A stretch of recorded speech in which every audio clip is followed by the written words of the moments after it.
Hello world, is this thing on? Are we live? Is this actually happening? Are we live? Hello? Hi?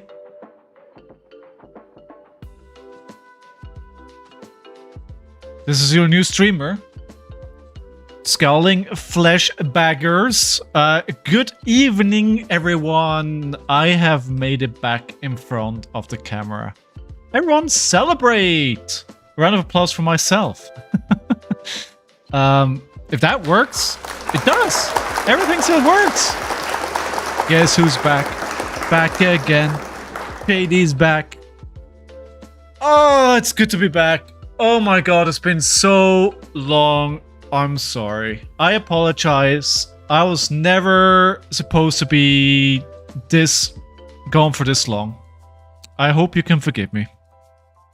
Wow, a lot of things happened. And yeah. Yeah, it's been a roller coaster ride, but Burst, Veed, Mitch, schöne Fische. How are you guys doing? You can't forgive me. Oh god. I was forced to watch IRL streams. Oh no. I am sorry, okay? That means you're used to IRL streams now, so I'll just be talking to the camera for the next 30 minutes. Thanks, Shone. I appreciate it. I miss you guys as well. It's good to be back. It's absolutely great to be back. Where do we? I'm so out of practice. Supposed to play Sage and deal with Jane. I mean, you did pretty well from what I can tell. You won events, didn't you? So there's that. Gotta win on Scott. Scott? So, hey Mitch, did you get something in the mail? You won a skirmish, exactly. Also not Sage then, because the skirmish is all Blitz, right? So, anyway, so first of all, you know, I was feeling unwell before I went to travel. That's a thing that happens to me. I think I mentioned that before. And then I went to the US. And obviously I couldn't stream from there. And then I came back, wanted to stream, but my back just said F you. It was basically impossible for me to do anything. Anything. But I'm glad now, what, 2 weeks later, where I'm supposed to stream, I'm back. Hey, Thief, how are you doing? How are you doing? Oh yeah, you played Scott online, right? Yeah, I saw that. How was the trip to our lovely country? Honestly, it wasn't too bad.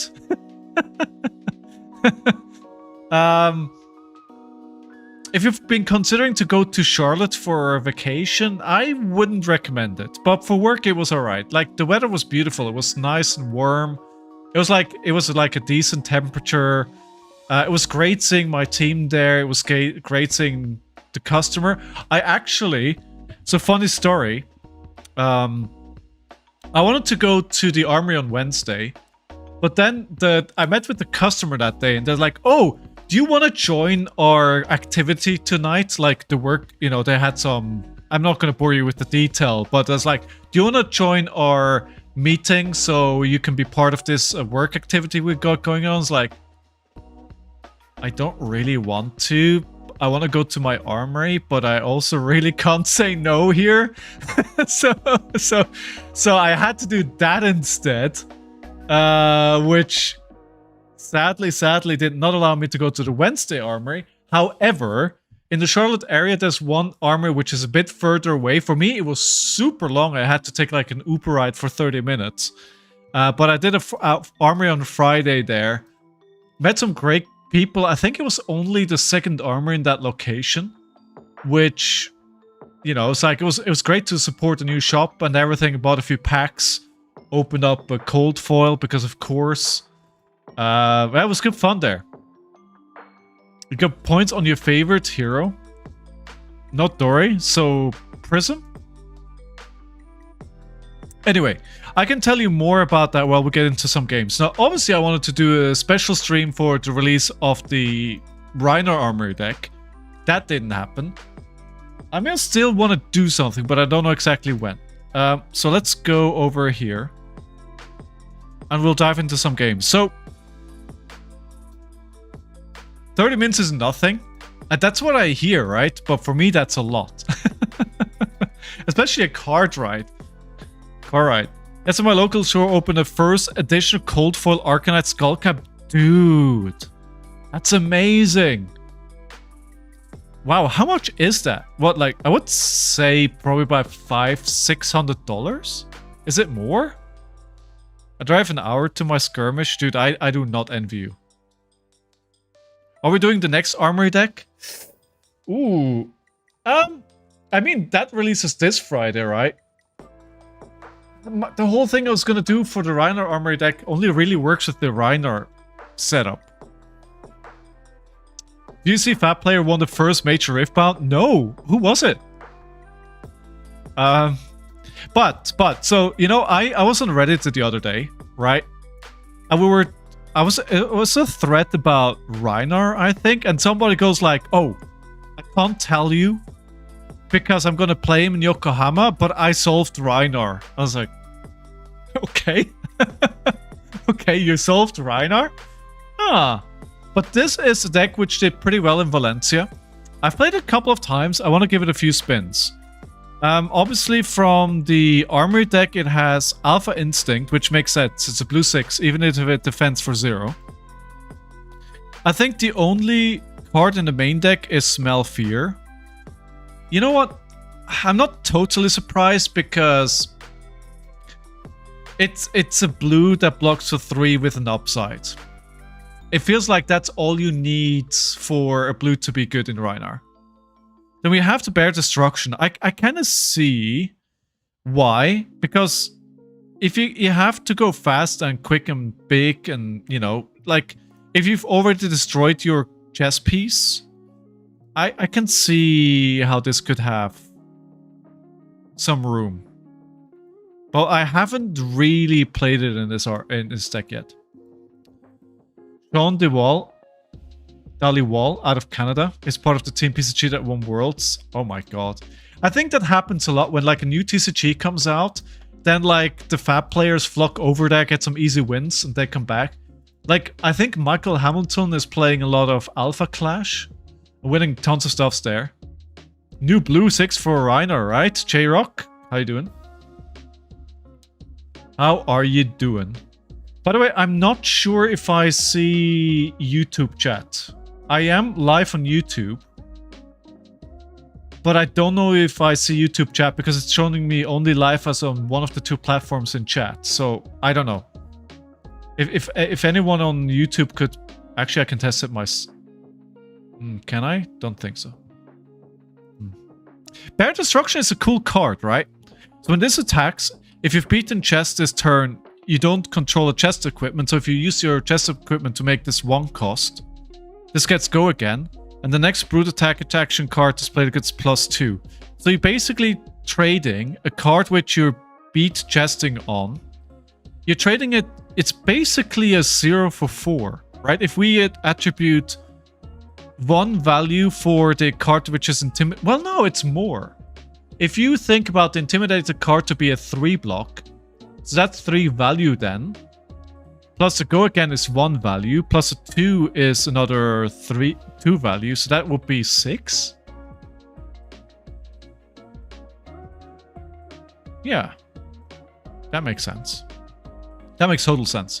But I think those are the only cards from the armory deck which made it into this list. Obviously, Strongest Survive is from Super Slam. I think those are all the new cards. Yeah, just check in to make sure I'm correct. Yeah.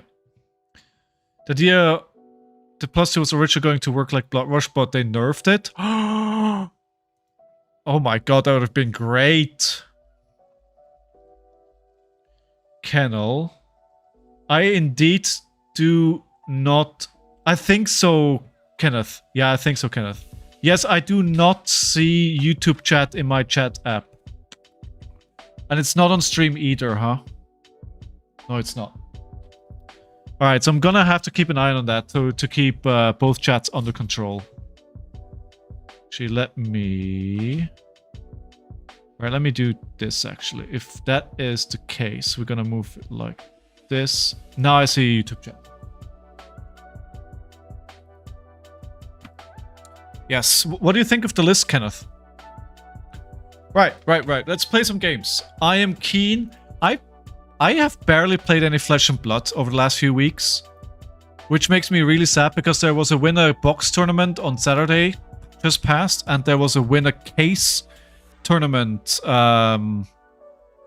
just the day after, and I'm very, very sad that I wasn't able to make it.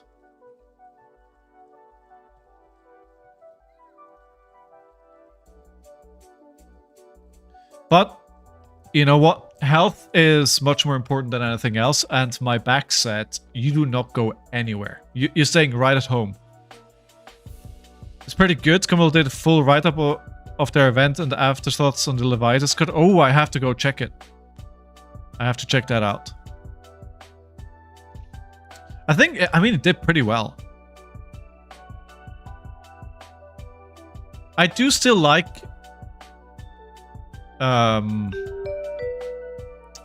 Kayo, RKO quite a bit, but you know what? If Rhinar's got legs, and I got the Golf Rhino card coming, right? So this is aggro. So we'll do that. Hey, Pocket, thank you so much for the subscription, man. Also, dude, they made so many improvements on Talishar, it's actually insane. It's actually insane. Wait, why don't we have Golf Rhinar? Can somebody ping... I gotta ping him. I gotta ping him right away. Like, why don't we have Golf Rhinar? I want Golf Rhinar. Where's VBT? What's his name? What's this? Wait, I got it down here. Oh, wait. Predictions? I'm not used to this anymore, guys. Bear with me. It's been so long. Wait, so Talishar. Wait, didn't it display the name? PVT Void. PVT Void. Wait. Right, so they played and they passed 2 might and an agility, no attack. I think it's pretty safe here to go with the pulping. I do not expect any defense reactions in there.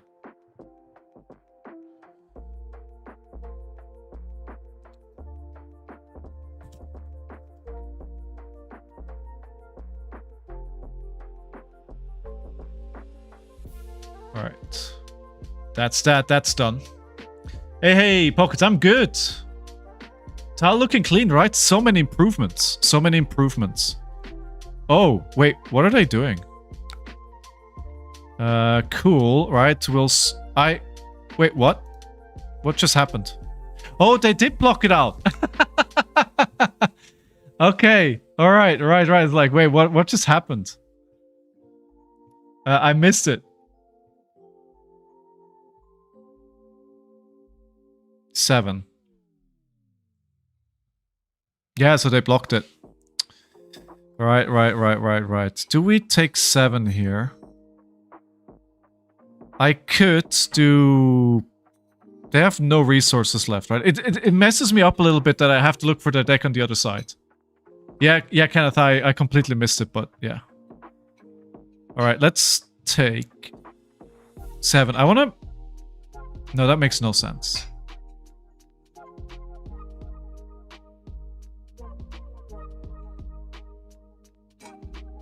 Let's not take the damage.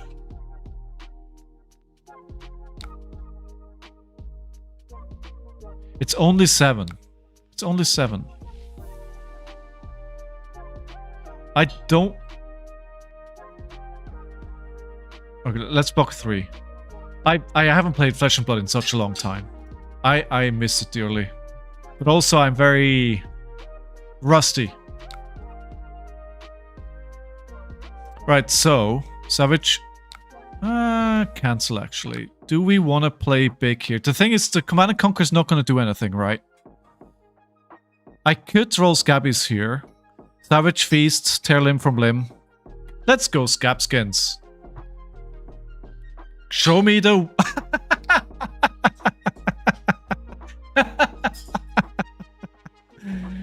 Oh, I'm back, boys. I'm back.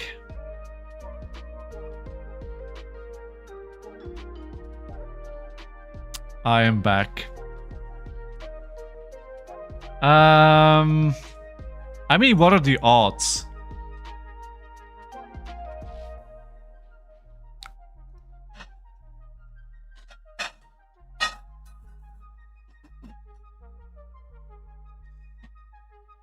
That was not the plan. What? Whoa, when this hits a brute, they discard a card if it has 6 or more. Wait, when this hits a brute hero, they discard a card. If it has a 6 or more, you lose 2 life. This absolutely sucks right now.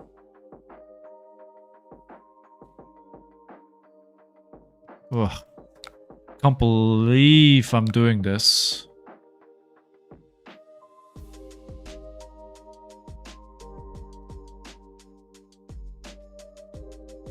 This is no, this is not.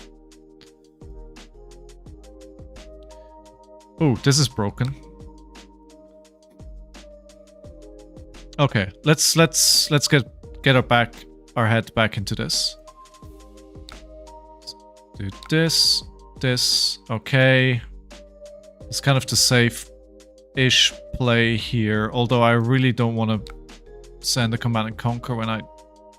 Wait, what? What was discarded?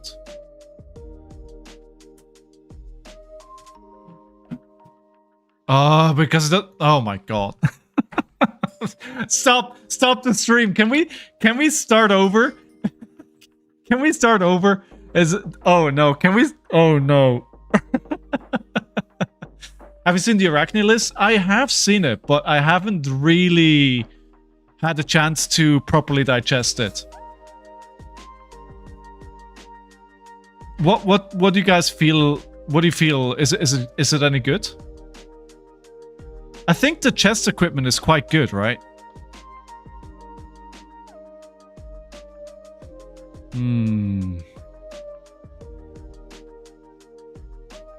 I think we...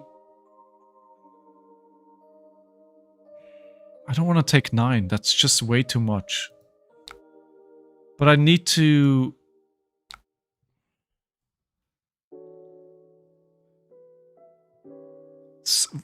That they would bring challenge the alpha, right? Why do you sideboard challenge the alpha, right? Why would you sideboard that?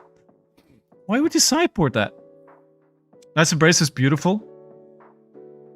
Yeah, Mitch, yeah. I was gonna ask Mitch, but Mitch already answered it.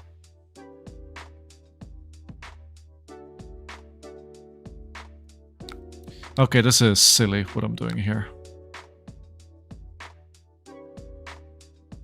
I want to play the same packing, of course.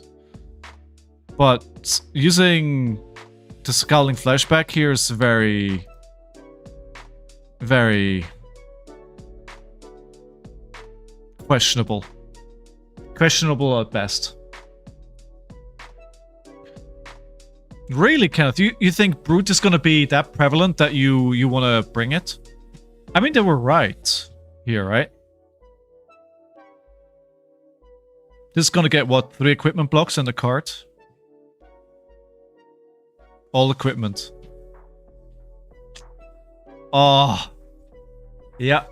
I'm in trouble. We're still at 32 to 27, right? So my head and my arm equipment is gone, so we're a bit further behind than them, but there's always a few Ks in the room. That's actually good. That's actually a good shout. When is the next BNR coming up?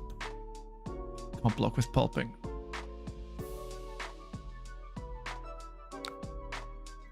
Still have 4 cards to work with. This is gonna hurt. The boots are so nice. Break for go again to any stealth card plus 1 AB. Ooh, this is damned if you do, damned if you don't. I'm just gonna eat it. December 15th. So that is what, next Monday? Yeah, so we should yeah, we'll know more soon. I think they're gonna ban something. Just to keep the meta from going stale. And then we'll see what the meta is like after that. This is definitely not my game. A lot of questionable decisions here. Not an unblock. I don't love all the non-blocks in this deck. It doesn't block very well. So I think the idea of the sideboarding that I did here is to go aggro myself. And just try and out-damage it.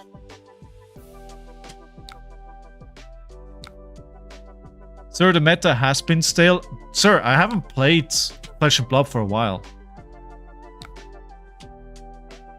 7 days from now. True.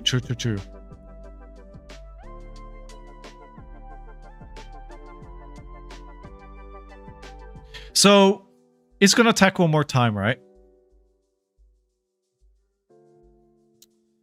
Seems like his Blood Rush spells have not really gone all that well. It's plenty because I'm on 16, it's in 23, but...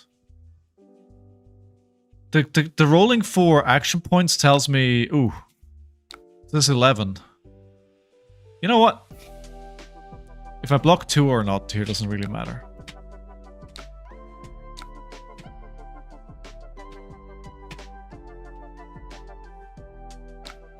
Swing back 6.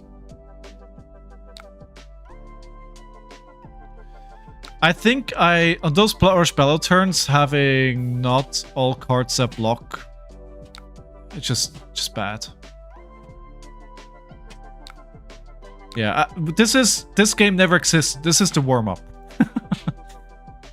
We're just gonna ignore that this game ever happened. Yeah, this is very... Reckless Stampede is so good in Kayo. Like, it's like, you die if you block, you die if you don't block.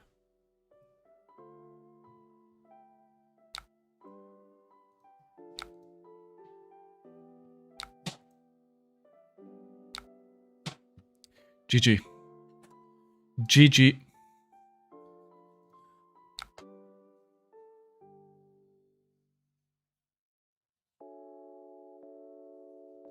Sorry, some stuff going on at work today. Need to check. All right, well, round of applause for opponent. That was not the game I wanted to have to start the night, but it does not matter. We're just finding our groove here. Right, so let's do this record here. Wait, why is this back? Okay, of course. A lot of mistakes there. Week after PNR to figure out the meta before RTN season, right? Oh yeah, we have like 2 weeks for that. Gravy Verdance last time I can think of at the moment. Syndra, yeah. I mean, some stuff around that as well, but not a lot, right? That was basically the gist of it.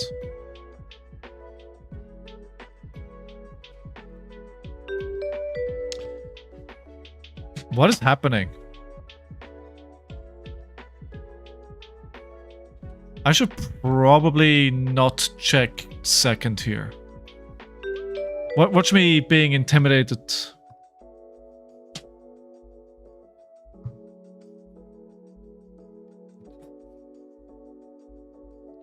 Are you guys getting any Flesh and Blood for Christmas? Round 1, fight! Kitchen Finks TCG. Giving you your points. Yeah. You're following what I said.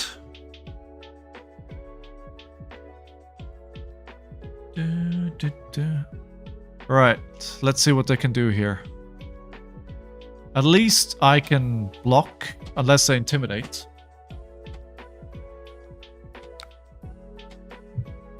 Which they did.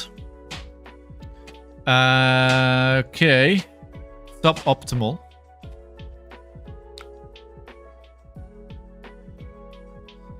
Yeah, popping first is good. Go save up for compendium. Nice. You guys. Oh my god, what a first turn. You guys like what you're seeing from compendium so far? 5 life down, turn 0. Just what you want. Okay, so let's play Sigil. Then swing big, pitching Bam Bam. And we'll Arsenal to run Roughshot, because with the Sigil I can enable it.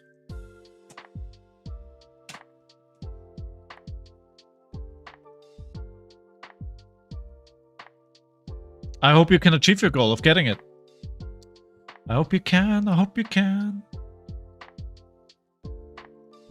I'm curious which way Compendium goes. Like, on the one side, there is Everfest and Crucible of War.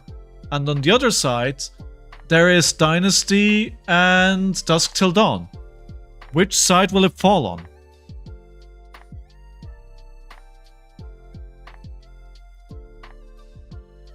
We shall find out. I wonder when spoilers will start. I'm guessing I mean, spoiler season started quite late. So the compendium is released in early February, right? So we're probably not going to see something for a while yet.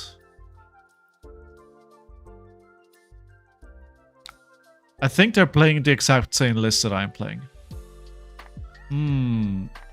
Okay, with the Wild Ride, the Sigil here is not ideal because we already have to go again. Which one do I even discard with Sigil here? Probably show Strength because... Oh my god. 3 Intimidates. 2 Intimidates.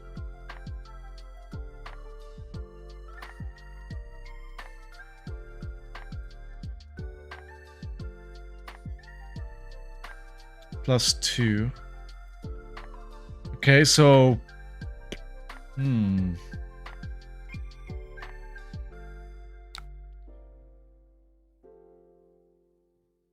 5 go again. Okay. What is the go again? Going into nothing because they don't have any resources, so probably just another Mandible Claw here.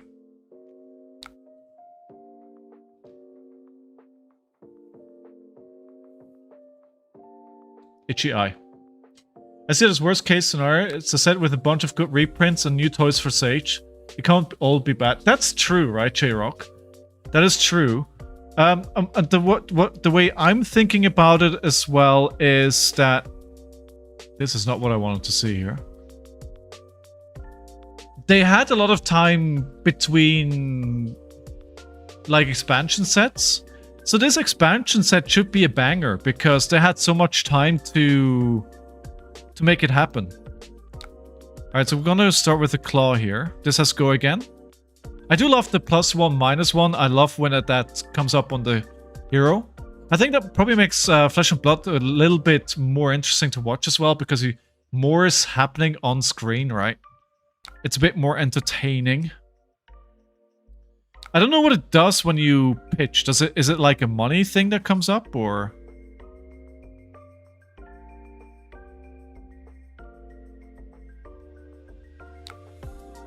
Alright, let's do this, and then we keep the swing big for next turn.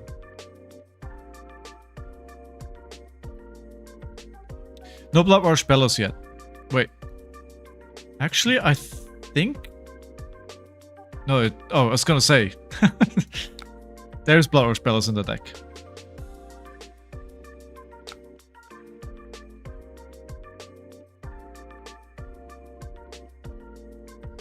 I just enjoy Sage, and I want Chain to get an eye down. Oh, a chance to get an eye. Okay.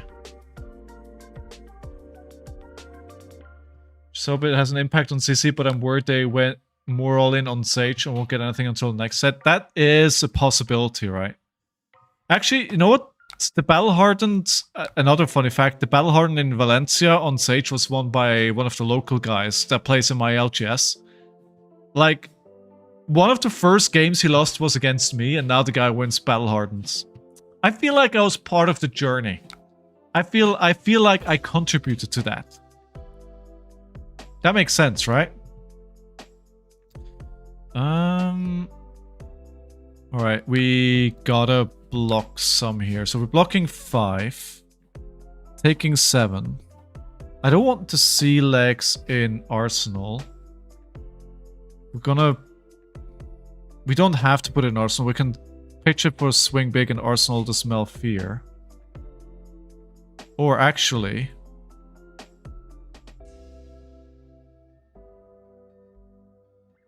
So we're taking 7 here.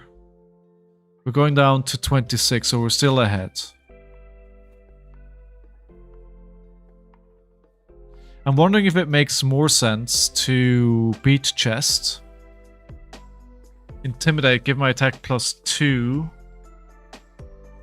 Then block him for 3. I like this thing. I like this warning.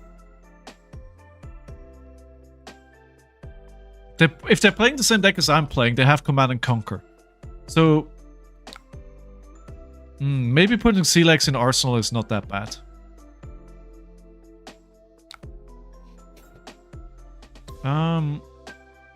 Because I can't beat chest here, right? Okay, let's just play this out. We'll put the Smell Fear in Arsenal.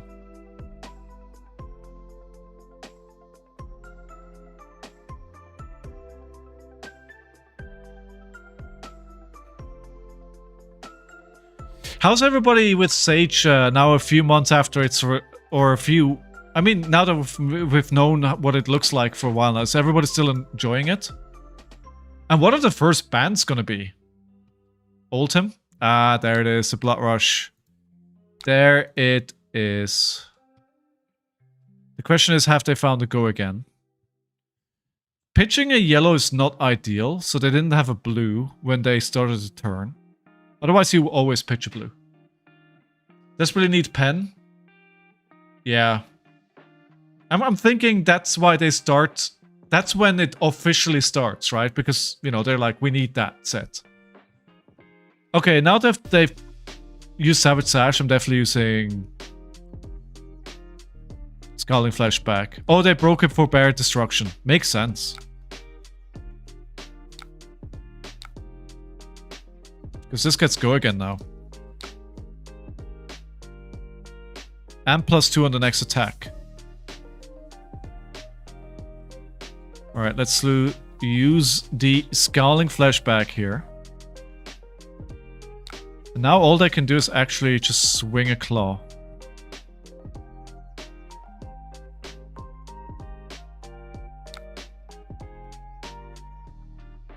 I think that was a pretty good use here. Oh my god, I can't do anything. Ooh, I got lucky. Wild Ride, I would say. Play Wild Ride, pitch a yellow, see what happens.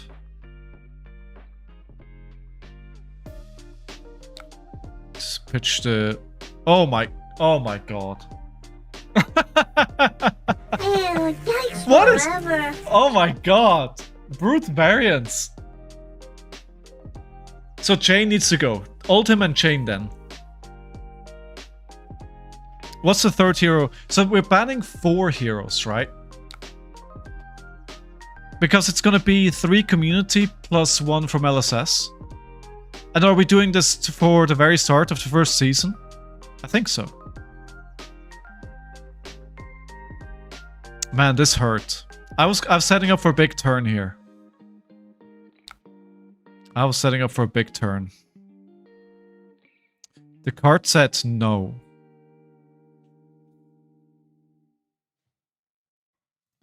Take the 6 here on this attack. Because I kind of want to play a tear limb from limb. And if I want to play a tear limb from limb, I need to keep my hand. That's not ideal. Okay. Right, I mean, I'll take it. Come on, don't whiff again. Second Blood Rush Bellow here. Okay, cool. Alright, that worked out.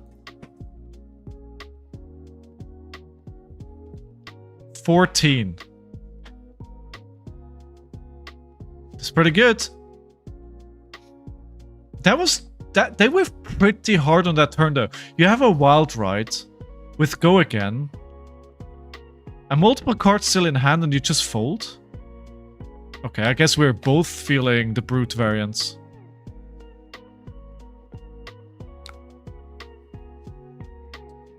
At least we're equal.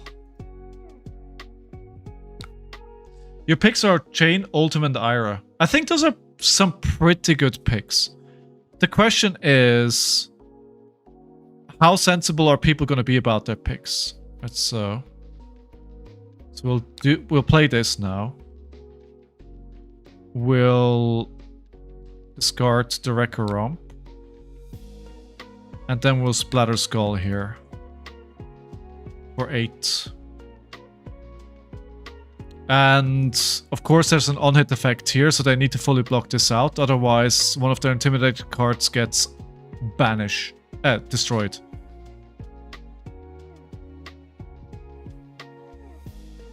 Good. Okay, good.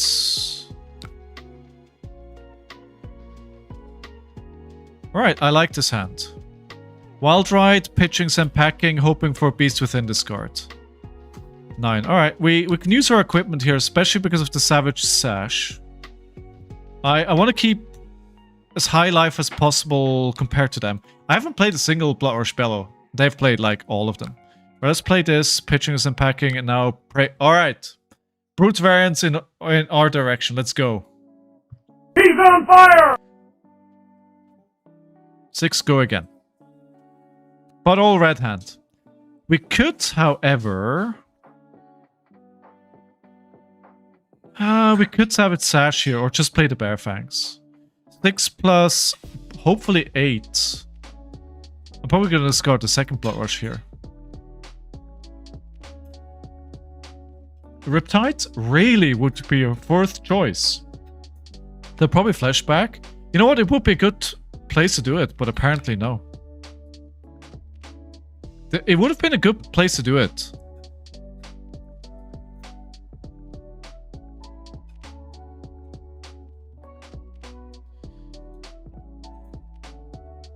If I break Sash here, they're gonna do it for sure, right? I could break Sash, play Pulping for 1. No, that feels like the wrong way to go here. It's not the hand for it. Come on, no, no! I've discarded 2 Blood Rush. That's 2 discarded Blood Rushes, right? That's 2 now.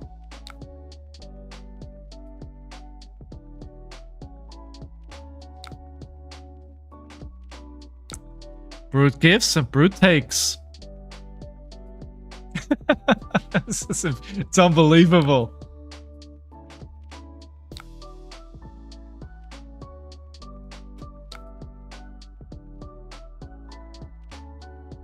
Actually, they haven't intimidated me here. I could take this. Discard Agile Wind Up. Actually, let me block for 3 here with the Smell Fear. Then we're going to discard Agile Wind Up before the turn ends. Get the Agility, play the Savage Feast, pitching the blue. Yeah, let's do that.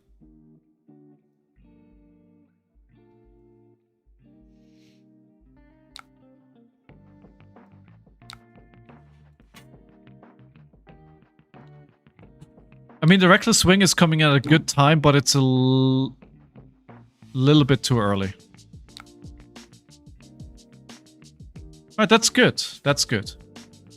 Show of Strength. I mean, they're bringing the power down for sure. But if they want to have a big turn here to attack, they can't keep it in there. They have to block. Should have used the Sash. I don't think so. I mean, I could have. No, because it... No. Oh, here goes the Scowling. Well, this is... Well, that's a decent use of it, actually. That's okay. We can swing the Mandible Claw for another 3 damage.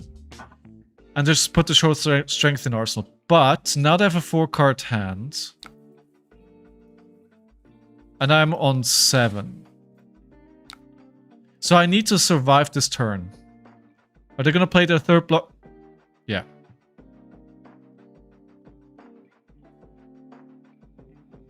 The question is if I can survive this. So they've played... Wait, what are they? Oh! What happened? Wait, what?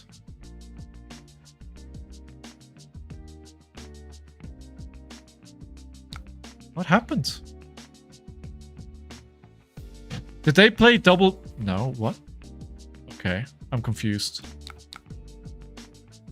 Okay, I need to keep... I don't need to keep anything in my hand here. The question is, can I survive? I just... This card is all I need to swing 8.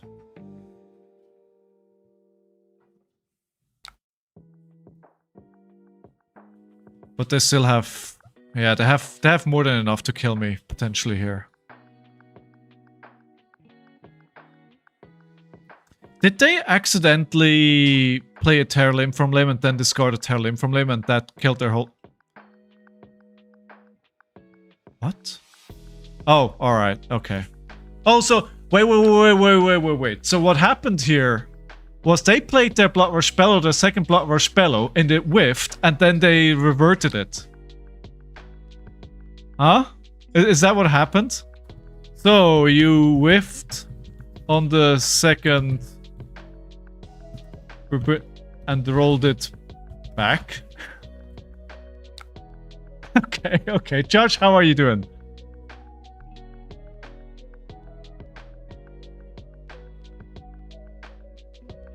That feels a bit stinky.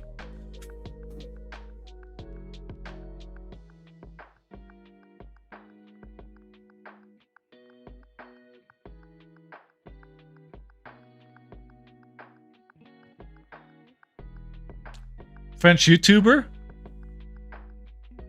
Indeed. Are they streaming? The streamer battle. How you doing, Josh? I don't think I'll survive this. Not with a double Blood Rush Bellow.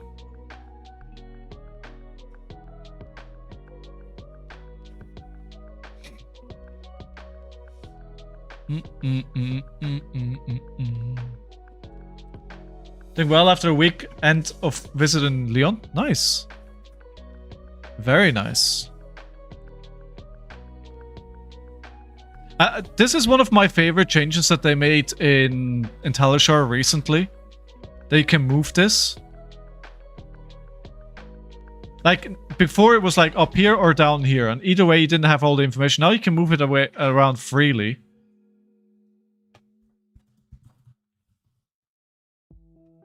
It's very nice.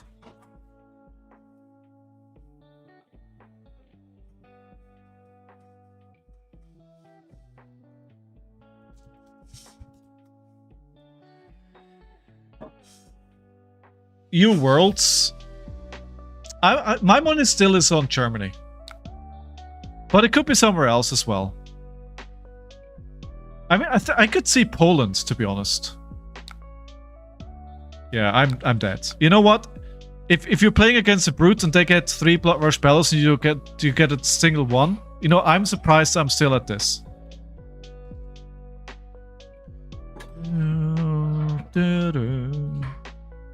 Where do you think it's gonna be? Well, we will have Worlds in Europe, right? They've confirmed that.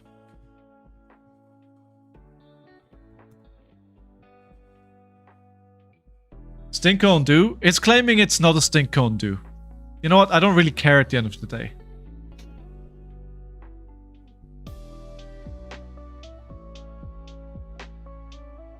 Tezor! Tezor! How are you doing? Good to see you. Alright. We're bruting, going to 0 and 2. So the funny thing is, right?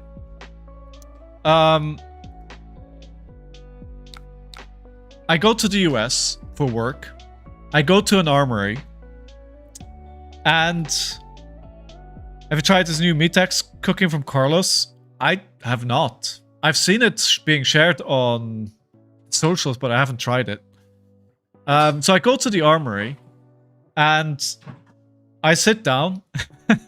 I play against... What did I play against? I forget. But I win the first game. I was like, okay, cool. I was playing RKO. Pairing to the second person. I feel kind of bad for them because they're playing with an Ira deck, like armor deck, fresh out of the box. So it's like, yeah, I'm gonna win that. And then I played my third game into -IO, and and I just go. It's pockets. It's pockets.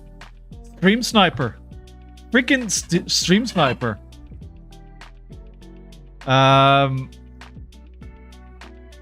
So, are you prepared for me to go 0-3 here on my comeback? And then I just go full block into that -IO, and I think he whiffs. I think he discards 1 or 2 max V, and he miscounts the cards, and then that is a win as well. Like, you know, I can't do it on stream, but apparently I can win armories when I go abroad. I don't want to sound rude, but I hope it's not London. Dude, I understand. I understand why a lot of people say that. I mean, obviously I want it to be London because convenient.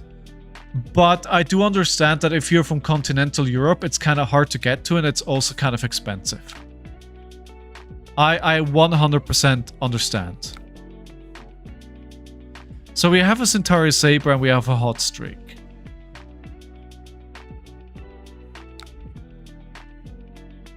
And we're taking 1.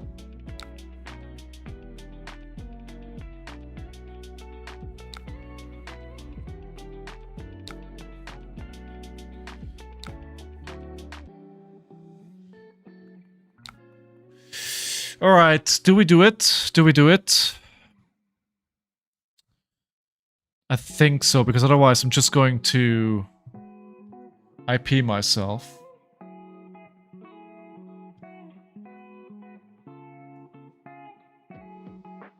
Germany? Yeah, Germany could be good. I do think Germany could be good. Some places in east of that will probably be cheaper for LSS. But I think Germany could be a good choice.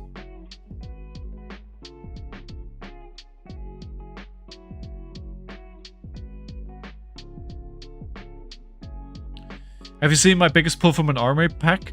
I did. I don't remember what it was. Let me remind myself. You put it in flex, right?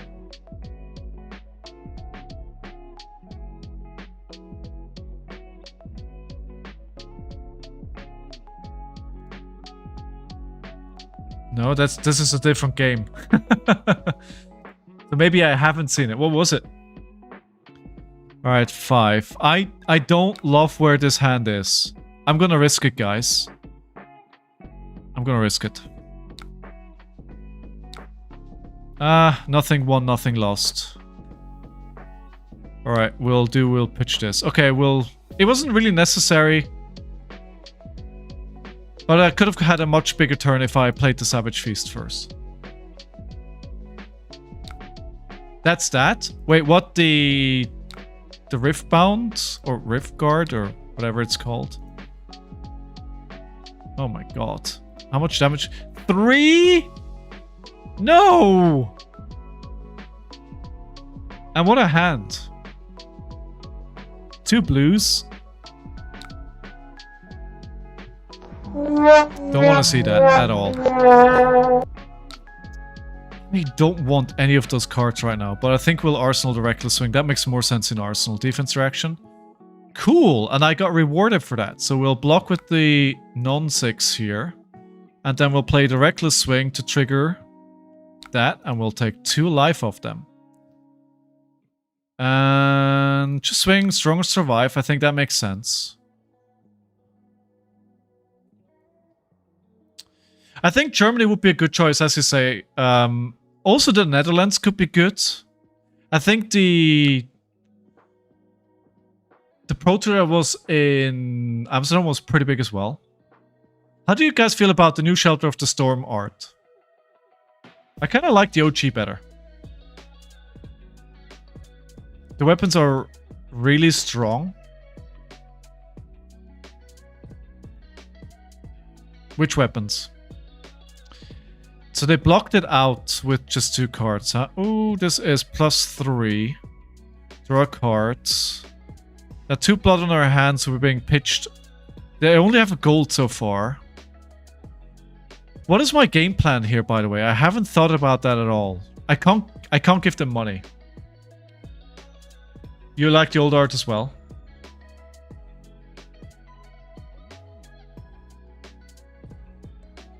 Do you like Riftbound? Hey Dot, how are you? Good to see you. So, we need to block this out. I don't want this to hit. Because I don't want them to get the... It depends what this is, right?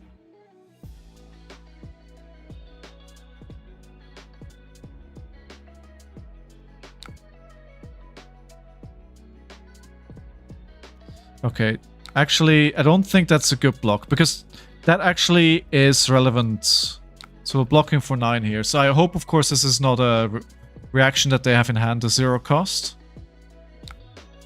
A 2. Okay, we can block that.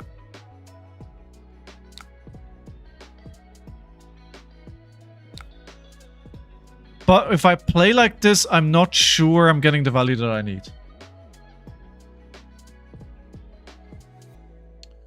Gigantic in my city. I have like 5 stores who are all full in weeklies, but I don't really like the game. Can't get behind the fancy of gathering points to win. I don't know how it works, but it's bizarre expensive. A lot of end in 1-1. That is pretty ridiculous. Defense reaction here? Yeah. I see what they're trying to do. They're trying to fatigue me.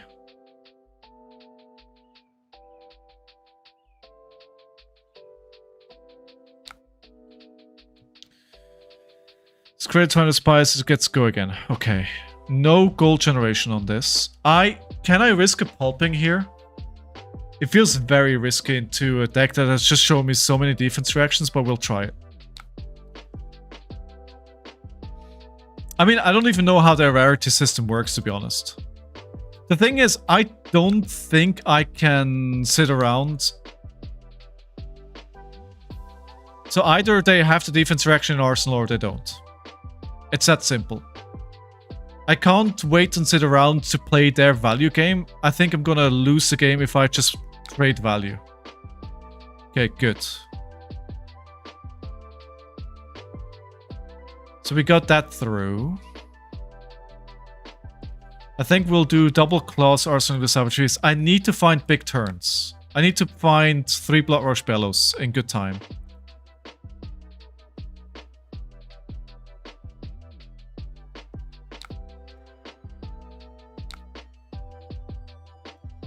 Theoretically, Rhinar is one of the best decks into mid-range, right?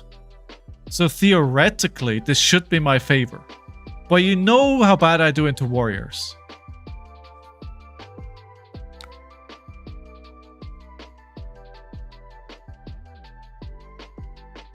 I tried to catch some games and just makes me appreciate Fabi even more. The viewer experience is not great.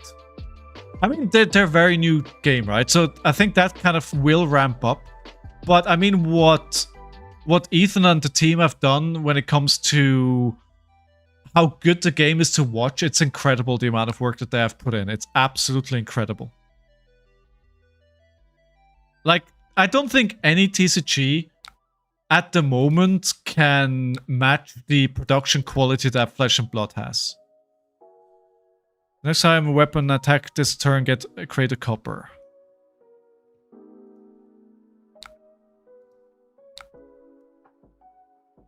We're not letting them have a copper.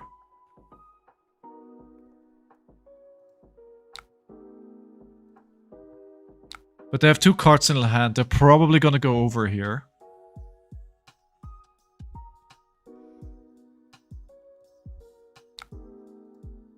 Maybe the Intimidate saves me.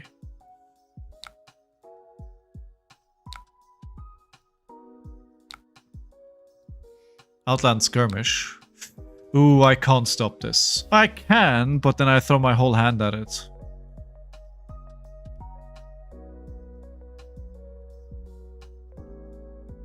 So they're getting 2 copper here. Okay. We're letting them have 2 copper.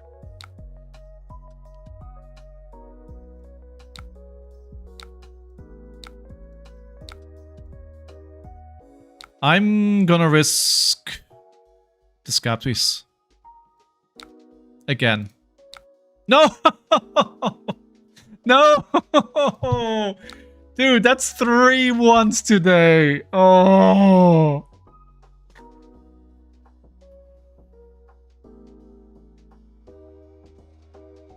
I rolled 4 times and I rolled 3 ones today. How? How is that a thing?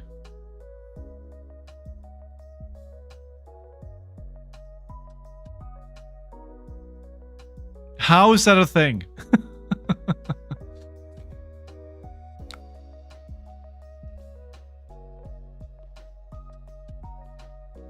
That destroys... Yeah. I got greedy. I got greedy.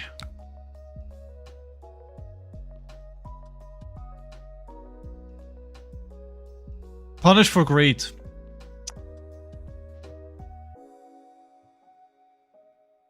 But honestly, I rolled 4 times and I rolled 3 ones. How?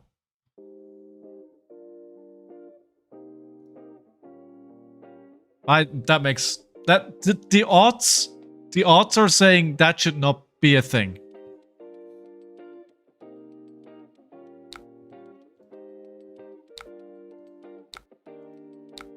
That's why I should go back to RKO. I don't even... I have no desire to roll Scabskin letters on RKO. Maybe I'm just not built for Rhinar. I'm not built for him. Hey, Duck Lord! How are you? Congrats on your great pull, mate.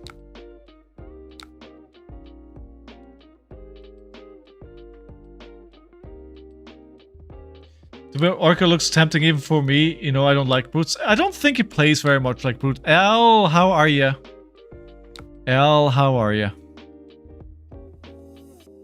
Here comes the 4th one.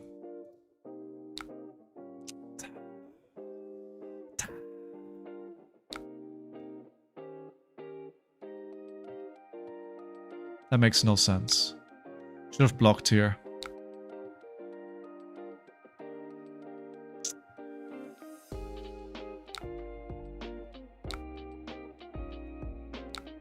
Alright, we got a bit of brute luck going our way. Alright, so we've got 2 action points. We'll play the Savage Feast, pitching a red. Sorry, yellow.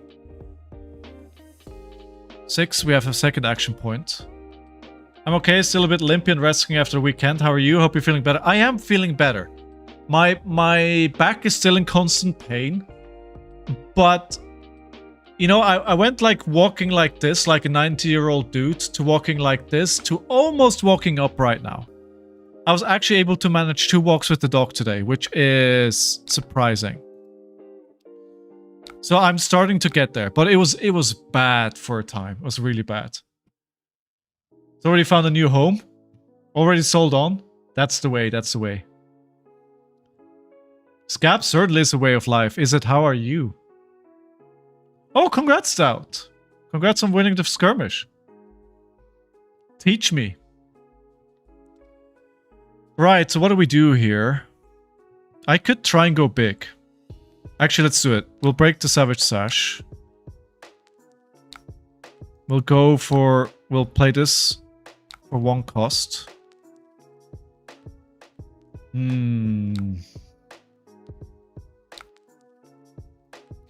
now I could do that again, but that makes no sense. We'll do a claw for 3. They have 3 cards intimidated. They still have 3 cards. Play broken decks. You know what? That is the way to go, usually. Up for a gay, Andre? Perhaps. How you doing, Andre? All the locals are here today. Oh, my back is still pretty bad, I will admit. You know what? If I have like proper posture, maybe it's okay. I just need to have proper posture, that's all.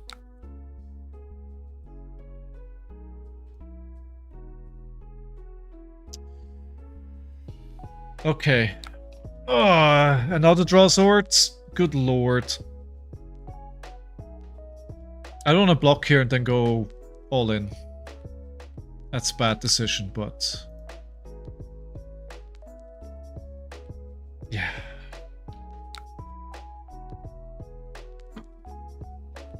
Do you recommend where I can pack a 600 euro card for grading? Don't.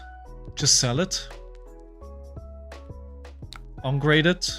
Oh my god. Are you kidding me?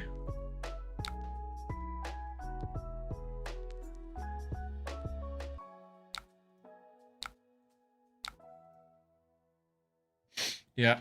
You know what? That missed Bloodrush Bellow. Not the missed Bloodrush Bellow, the missed the Scabskin letters. Maybe they're updating? Standing desk? Yeah, could be a solution actually, yeah. Yeah, you're both right. It could be... come on. It's like, honestly...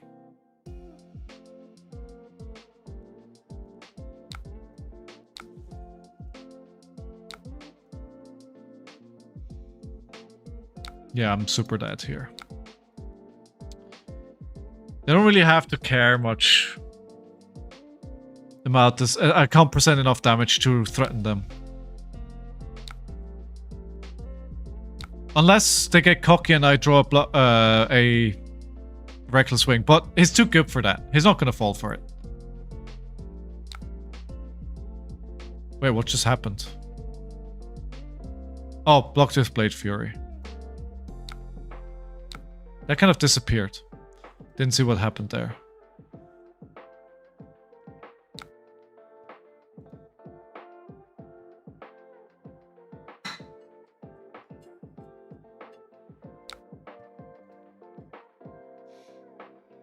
Why? What is he fishing for with the gold?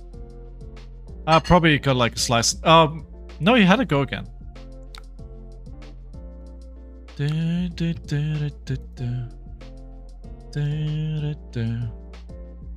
Are you playing the Acro Sage tournament? No, I don't usually sign up for those because look at my hand, it's just terrible. 2 non-blocks. Because it just runs too late for me, right? Like the tournaments go too long. I just can't play it. It's like it's into, you know, into the middle of the night. Wow. Well, this deck is not working for me. This deck is not working for me. 4 rolls, 3 ones. Alright. Let's go back to... How about we go back to a little bit of RKO? I do enjoy the deck a lot. I tried this one, which did pretty well in Valencia. It's not very different to what I play. There's a few subtle differences. Like the Smashback Alehorn, but I think I like what I'm on better. Like it's pretty old school when it comes to Kayo decks, but... Wait, this is doing prices?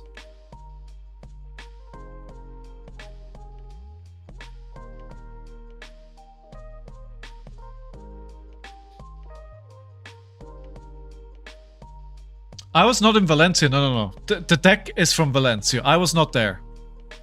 I was sadly not there. Alright, Andre, let's play a game. If you're up for it. Alright, let's do private. Create game. Do I have you as a friend? I do not. Where are all my friends? Where are all my friends? I have none. It's not true.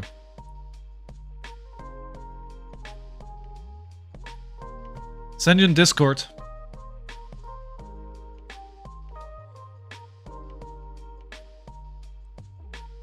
Let's go to Japanese Pro Manul rune set and see if Blade back now. Oh my god. That is pretty insane. Oh, he also has prices? See, again, I don't pay attention to it because it's just too late for me. Alright.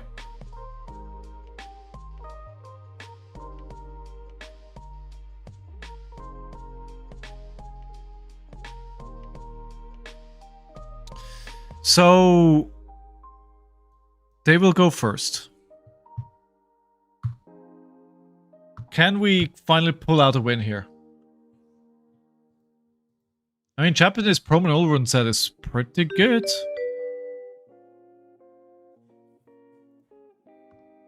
Round one. Fight.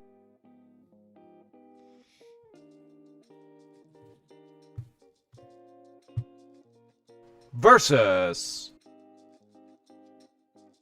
a puppet of death, pulling strings of ruin, Arakni Marionette.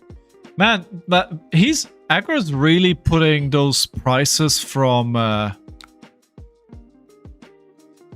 that money that LSS gave him, you know, as being one of the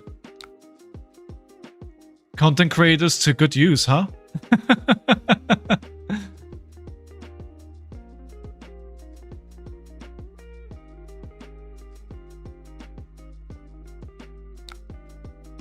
Right, I don't have a great hand, so go again. Yeah, we'll go for go again here. That extracts one more value.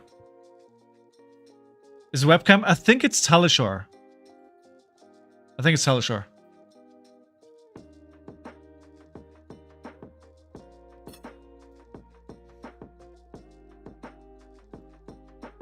We'll go for 5 here. Did I put up a new prediction? Yes, it's there. Can we pull back the first win? We shall find out. So my opponent is a local as well. Played against him a few times. He's pretty good on this deck. He knows what he's doing.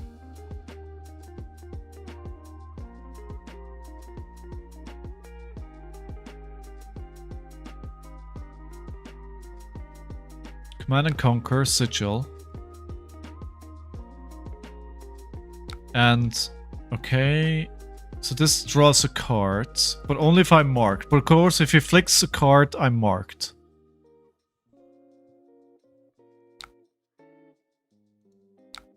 This is for 9.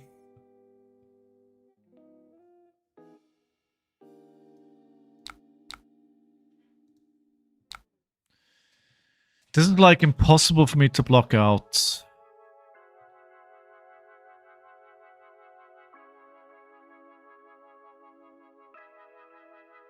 I want to play the Command and Conquer, and I want to get higher life with Sigil.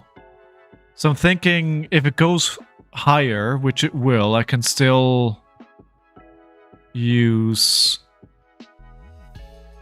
the sink below.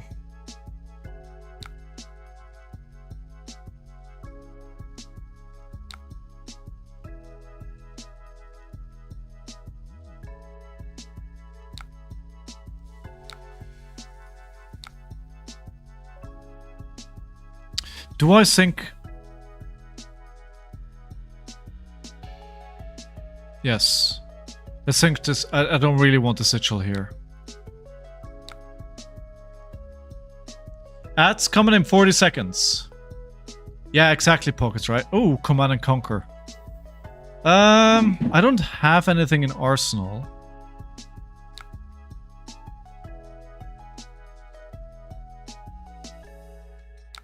I could block with Command and Conquer myself here.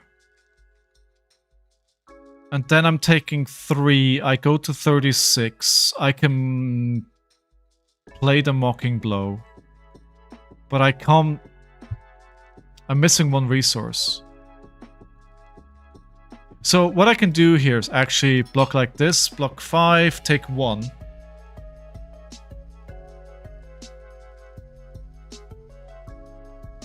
And then just play the Mocking Blow. I need to try and maintain a life lead, right? This is very effective.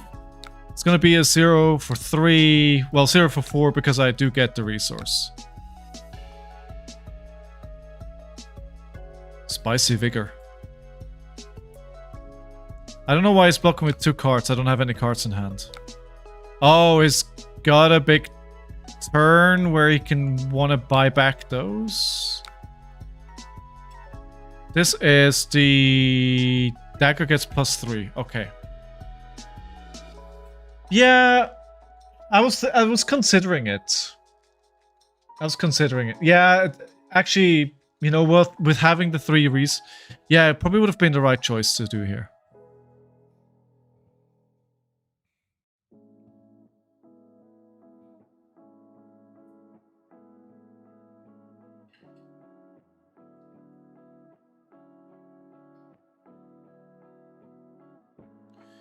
Okay, so this is for 1.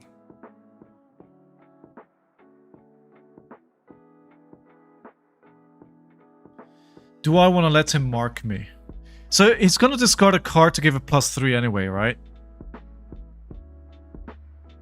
So then it's better to react to whatever it does. So this is going to do 2 damage because I'm going to lose a life. Gonna go to 36. Well, it depends if they have a reaction.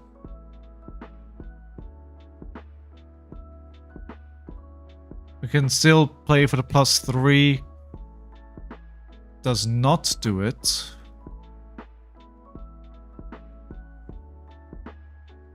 Procure cut. I don't know what those are.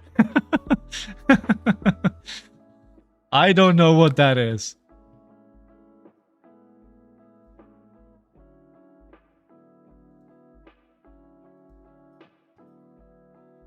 Three. Now, obviously, my goal here is to play the Mocking Blow to stay higher life than they are. It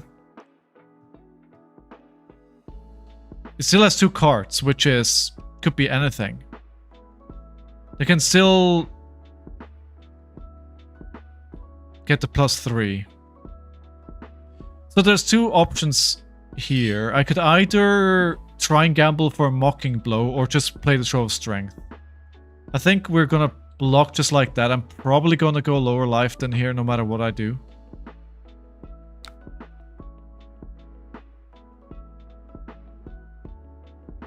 At the moment I'm still higher. No, because now another one, yeah, another one is gonna tick.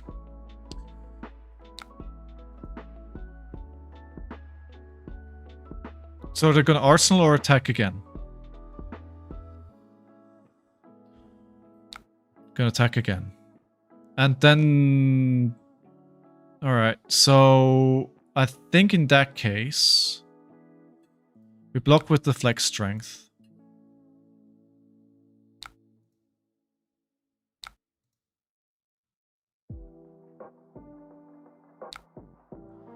And then just go for 8.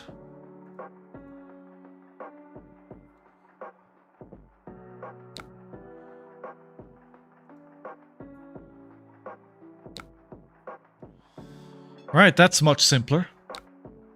Then show Arsenal Mocking. I could have, but...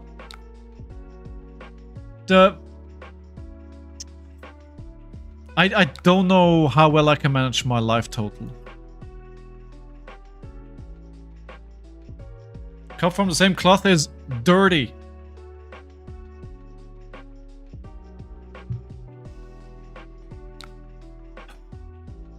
Okay, we're gonna have to block. So we're gonna play this defensively.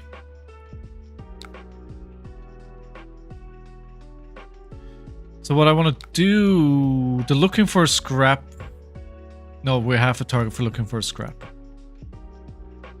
This just it's casual plus 8.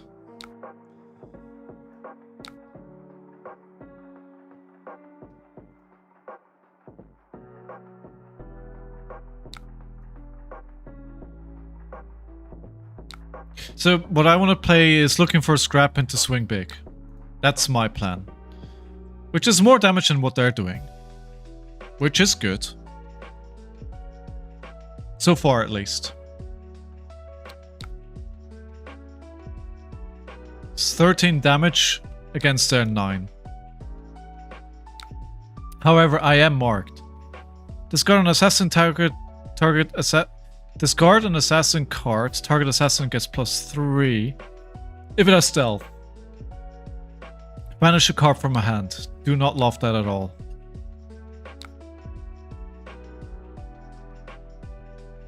Now that I'm playing decks with this looking for a scrap, I wish I would have played side events at Nationals to get those. But no, I decided that I wanted to play out the whole tournament. Which is a little bit regrettable right now.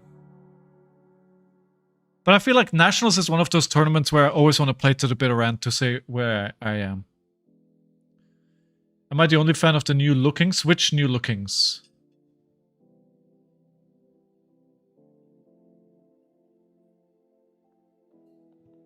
Swing big. I'm not a huge fan of the swing big, to be honest. Maybe I'm just a boomer. No, I like the new looking for scrap. The new looking for scrap I like a lot. I wish I had more.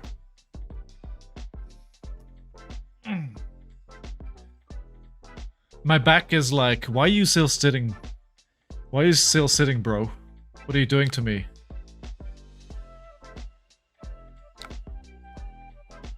Okay. So they're gonna make me banish a card from hand, right? If they want me to banish a card from a hand, they have to discard one. So their damage output is very limited here. Okay, sure. Go again. That's okay. Strengthening that core. Dude, I need to. I've been working with my professional or my personal trainer to strengthen my knees because my knees are a problem as well. Now I need to do back and knees. Sigma, thank you so much for 12 months of support, dude. Thank you. I'm gonna assume he's not gonna play another card here. And the Command and Conquer is gonna matter. I'm not gonna let him mark me here.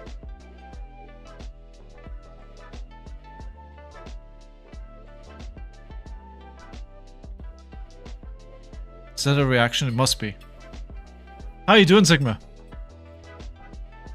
Dude, I just lost 3 games on Rhinar. Okay, that marks... No, it doesn't mark me because he's gotta flick the other one. Rip my back indeed. Dude, I'm old. I'm old. That's how you know when you're old, when your back starts complaining.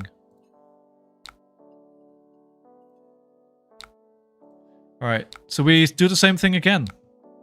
It's exactly the same thing, except of doing 8 damage with the... We're doing a non-hit here. Which Rhinar?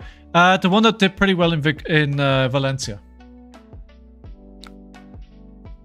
I actually played a couple of games a few days ago, did pretty well, but today it was like, nope. To be fair, I rolled Scabskins 4 times and I rolled 3 once, right? So that tells you all you need to know. Oh, deck coming, cool. You going to the gym? I'm going... So I have a personal trainer for 1 time a week. I do want to go more, but I have a lot of issues with my knee. So I wanted to start, like, slowly strengthen my knee so I don't hurt it again, so I have to stop, right? So the plan was, like, build strength in the knee and then start going more often. And my back was like, no. But once the back is better again, which hopefully is towards the end of this week, I'll pick it back up again. I do need to work out because otherwise when I'm like 70, I'm gonna fall apart. Nobody wants that. Do you work out, Sweet? Do you go to the gym? Oh, sorry, that was Mitch. No, I agree. Like, I feel like Kayo... I wonder if Rhinar is better right now. But I think Kayo is definitely... I feel like I have a better handle on the game plan. Too lazy. You know what? I completely understand that and I won't fault you for it. He's letting the arsenal go. What was it? A tarantula toxin. So what are the 4 cards in his hand that is letting a tarantula toxin go? You know what? My wife is a physical therapist. She yells at me if I don't. No, okay. I also hurt my back this past year. I need to strengthen my core to heal my back. Yeah, do it. Feliz aniversario de afiliado. Thank you, dude. Yes, apparently it's my reaching affiliation status anniversary today. Thanks everyone for making that happen. I didn't even realize that was today until I logged on. Okay, so how much damage can he do? Can I stay higher life to play a...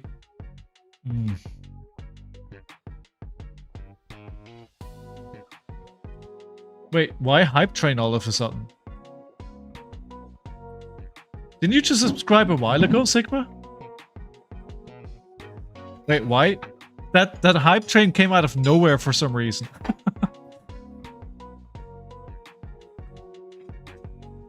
I'm a bit, and that's time I can't put in on Fab, so I'm bad at 2. Josh, you know what? That makes a lot of sense.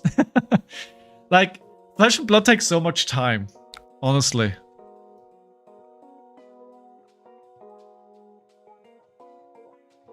So, what's the on hit here? Let's use the flashback. We'll get rid of that card.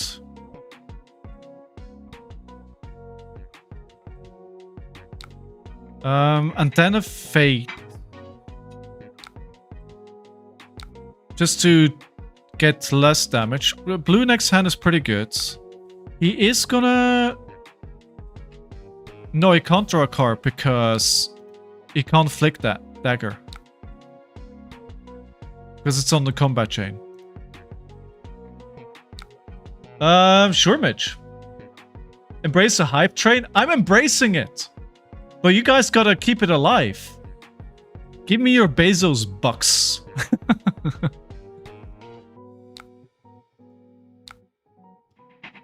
No. Don't give me any money. Go spend it on Flesh and Blood. Support our awesome game. Support LSS. Support Mr. Flesh and Blood James White himself. Save the money for your buying of the next set. I have to go eat raclette and play a board game tonight. Oh no! And dude, that sounds like a perfect combination. Do you know what board game you guys are playing? I played Roll for the Galaxy on the weekend. It's one of the oldest games that I have and it's so good. So good.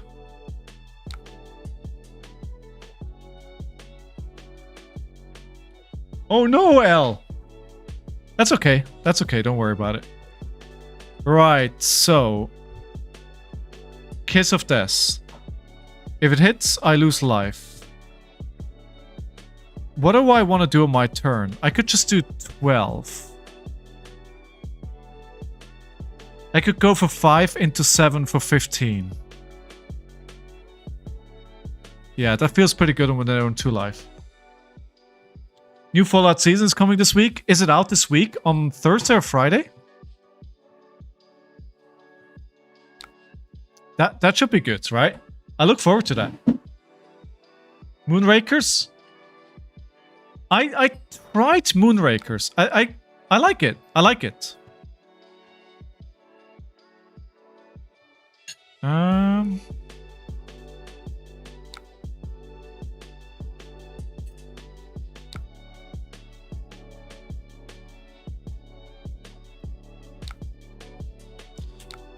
Okay, we're blocking 6 and I'm gonna send 9.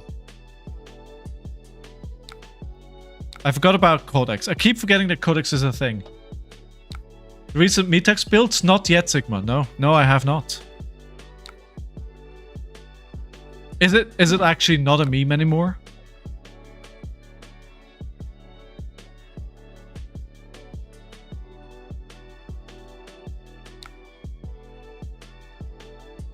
I kept my hand pretty well, Burst. I think pretty well. Not super well, but we're trying to not make it a meme.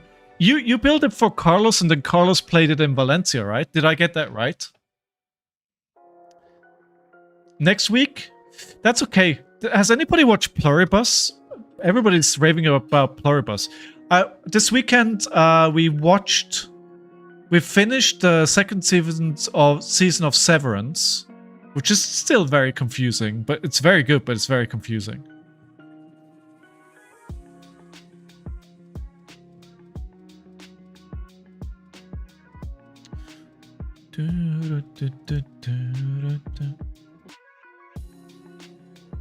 I'm curious about Pluribus.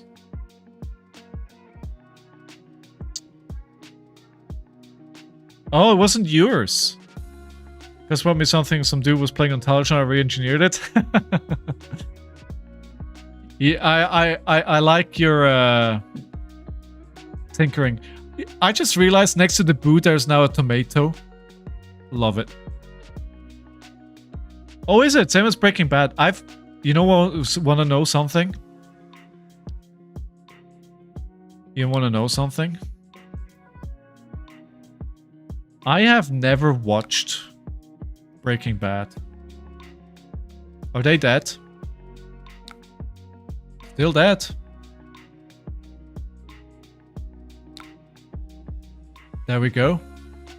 There we go. There we go. See, I just can't play Rhinar. I just can't play Rhinar. Everything is telling me I can't play Rhinar. It has Blood Rush. Oh, okay. Oh, L, it's not only me. There's 2 of us. There is 2 of us.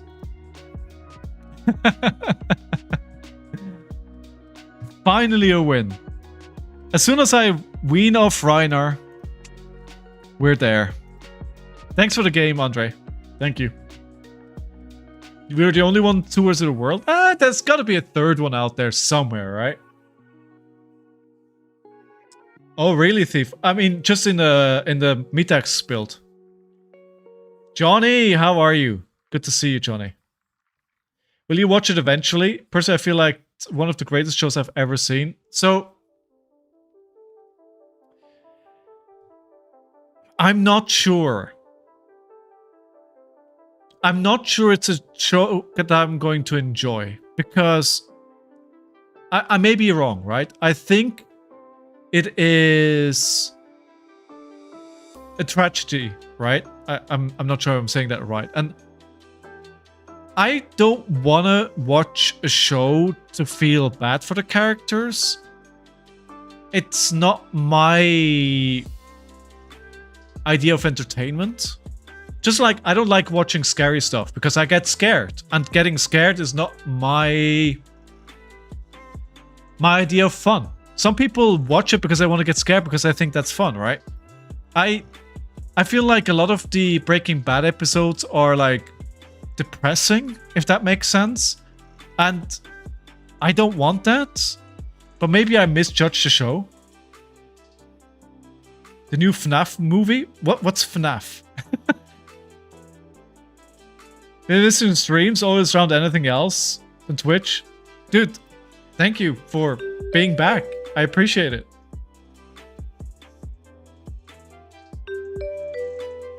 The tragic part is the American healthcare system. You know what? Yes. Hey, we can run it back. Let's see if we can pull the second one out against Marionette. I feel like I got some pretty good hands there, so let's see if we can do it the second time.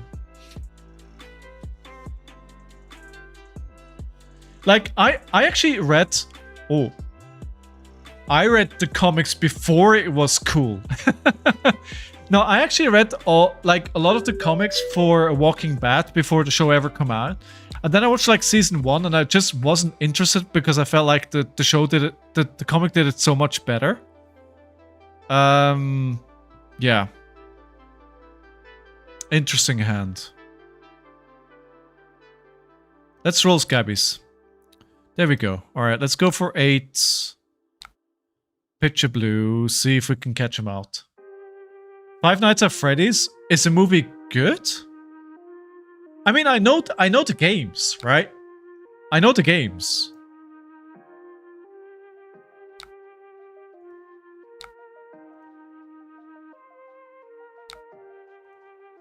But I've never seen the movies.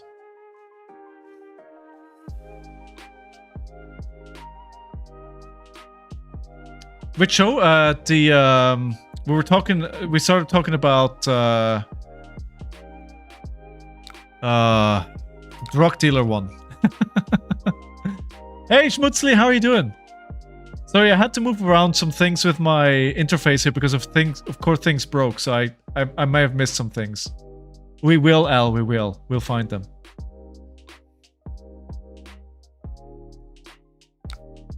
Wow, they blocked it all out. Actually, wait, this is the wrong card. Can I take this back? Ah! It's not the card I want to put in Arsenal. Okay, fine. I mean, I didn't pay attention.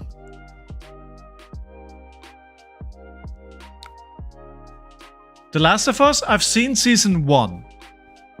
I have not seen season 2 yet, but it's on my watch list. I've never played the games.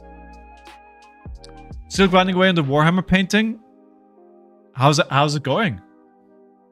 If you have a minute or two to post something in our art channel, I'd love to see it. Right, so let's see what they do here. We may want to use the sink below. Yeah, we'll use the sink below here. I don't really love my hands.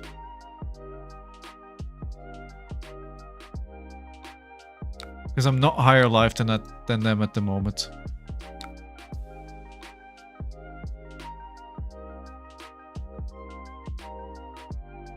Yeah, I'd love to see it, Schmutzli. You got another thing to post, Doc? Ooh.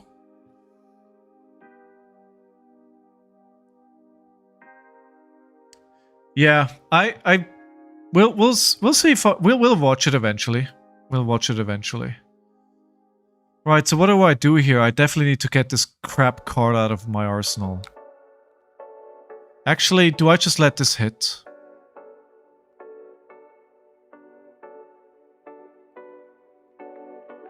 Yes. Yes. It's a bad card, and it should feel bad. So we're gonna go E-Strike, go again. And if they let it hit, we'll play the follow-up Mocking Blow right away.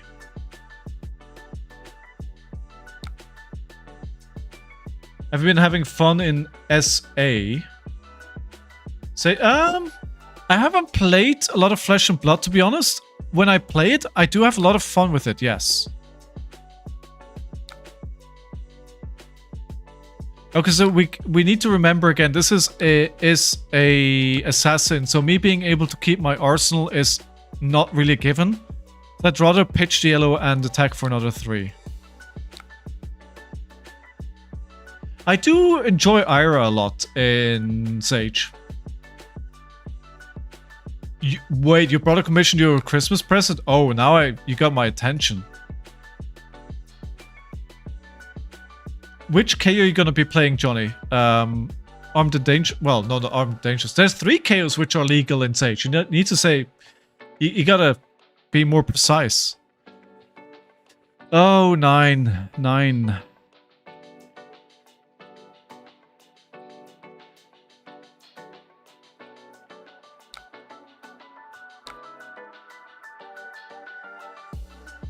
Actually, is this worth trying to block out?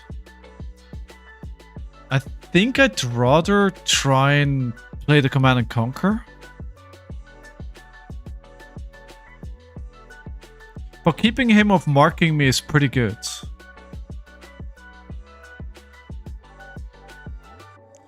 So we can block...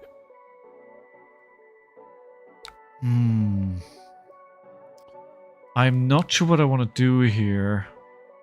It's only damage. But also I want to try and keep my life total not too low.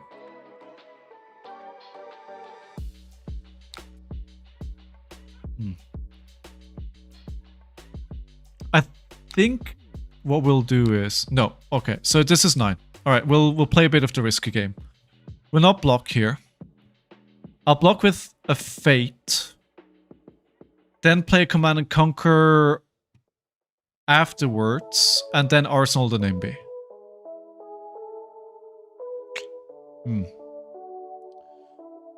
K from H... Marker side, A... Heavy... What?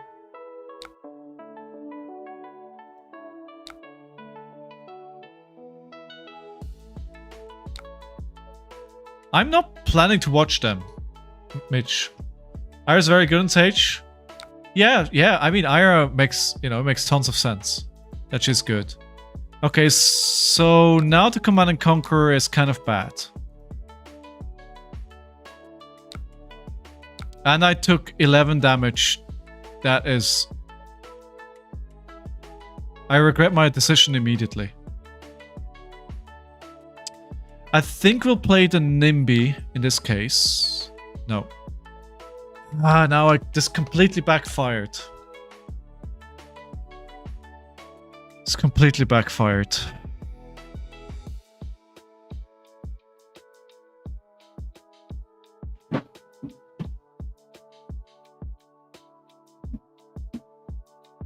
Yeah, this was bad decision making. Scabs time. All right, let's roll another one. Show me what you got. Okay. Okay. Okay. Okay. Okay.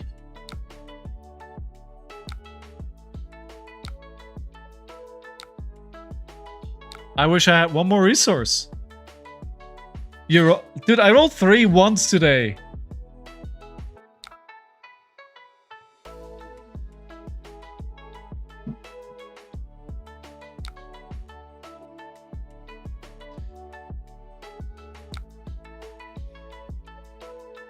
Oh, could have saved Tunic, of course.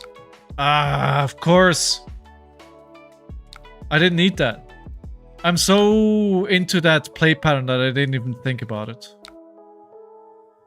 Okay, so when this hits a target... Yeah, we could have used it on this NIMBY now.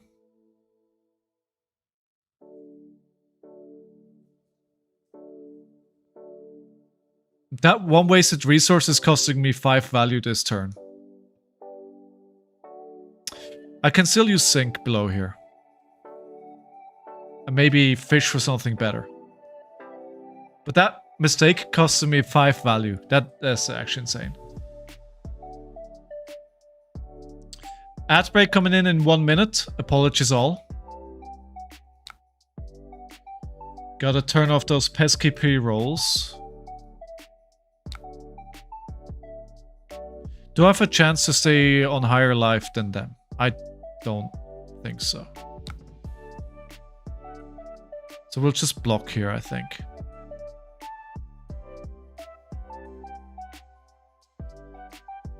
Very inefficient. We gotta assume they're gonna do more here.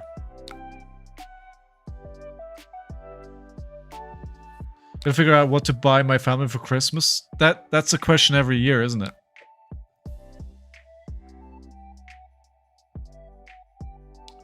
That is the big question. Just get him flesh and blood. Yeah, that's my thinking as well, Thief. Right. And as I was expecting this kind of stuff. Dude, 11.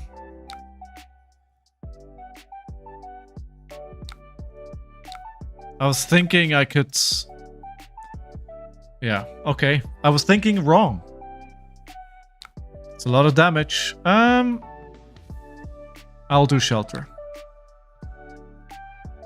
That's what shelters are made for. Get value into these pesky dagger. Oh, come on! Damn it!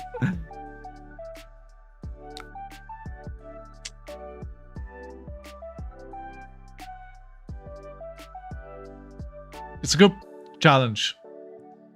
New dev talk police? What? What are they talk? No dev talk? We should watch that together.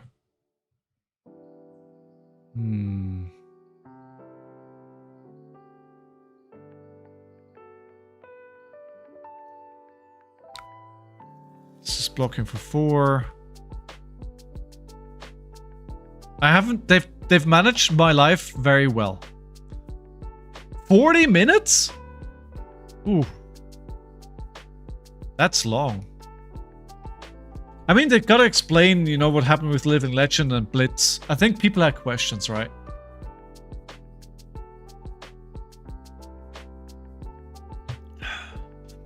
I could do live commentary.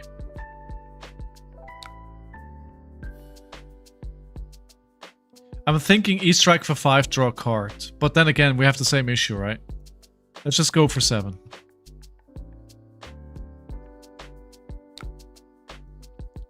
I really dislike putting cards in Arsenal against assassins. Ooh, alright. Banish a card from their hands. Arakni. Arakni. I think the consensus is that the new Ordinary deck is pretty good, right?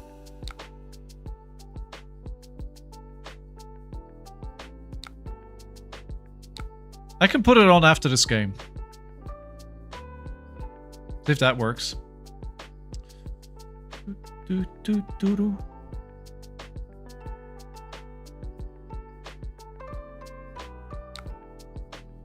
Kiss of Death.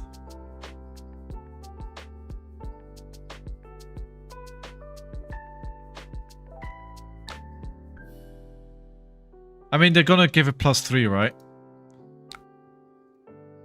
Yeah, there's no way I'm staying... Again, there's no way I'm staying high life than them.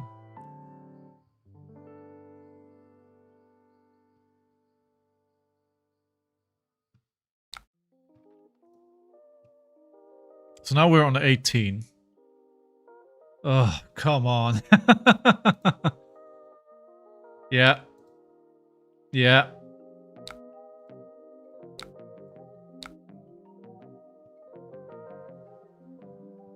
And I need to banish a card as well.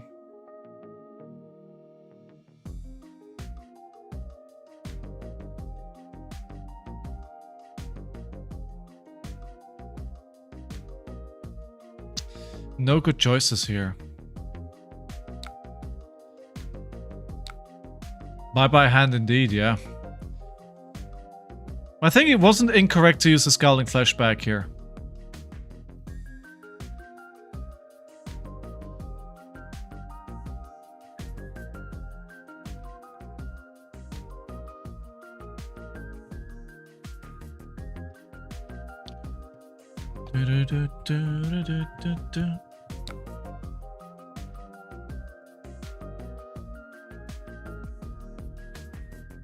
What do I do with this hand? It's literally... I'm lower life than them. Oh god, never mind. Nothing. I do nothing.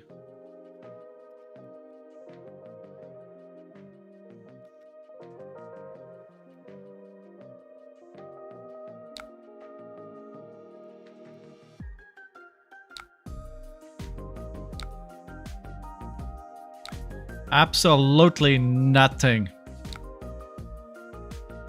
And they're gonna have another 5-card hand to work with.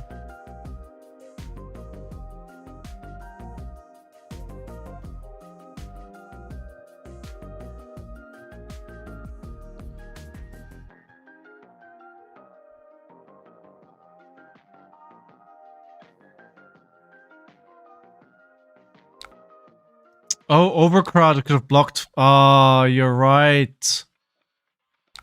Of course. Of course, that's the overcrowded play. Could have blocked for 4 right there. Oh my god.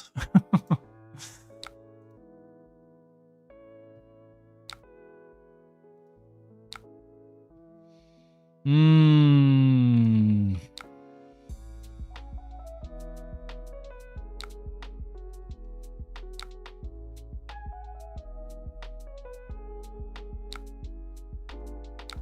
I'll blame it on my back pain.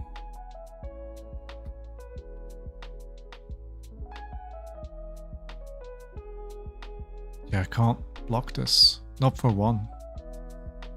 I don't want him to mark me, but it kind of has to happen. You're Rusty, you need some oil. I need all the oil. Maybe that'll help with the back as well. Let's put some WD-40 in there.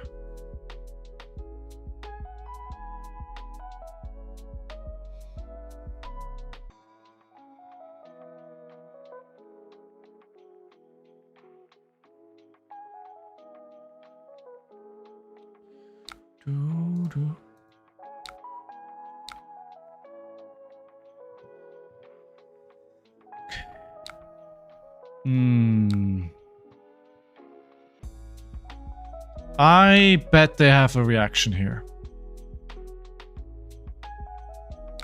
I bet they have a reaction.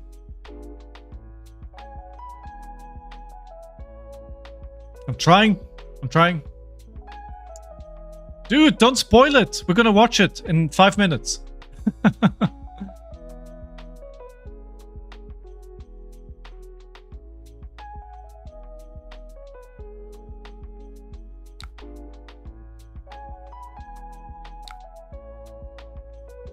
Yep, that changes everything. That changes everything.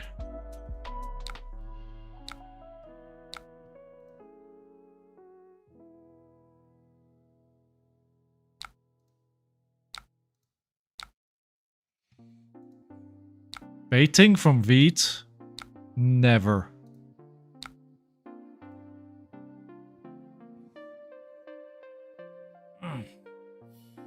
There's no changes.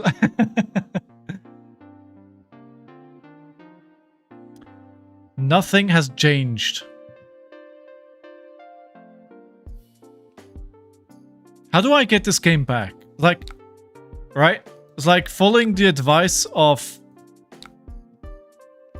Kevin Murphy. Is like, how do I win this from here?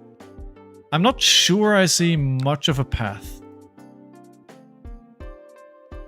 They've been too good at keeping my life total lower than theirs.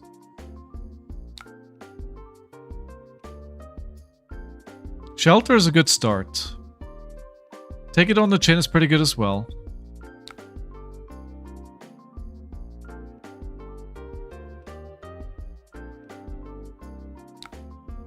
But, you know, information is power.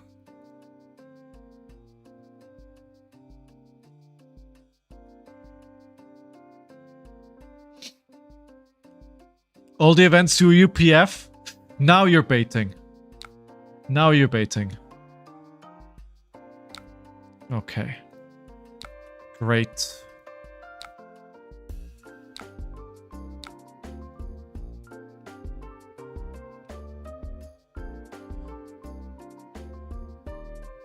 They banned CC. That'd be funny. Oh, come on, dude. Just stop.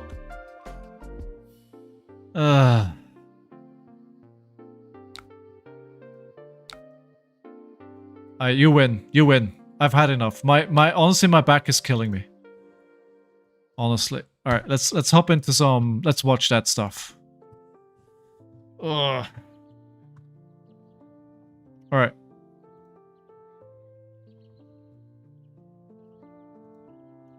Let's get into this.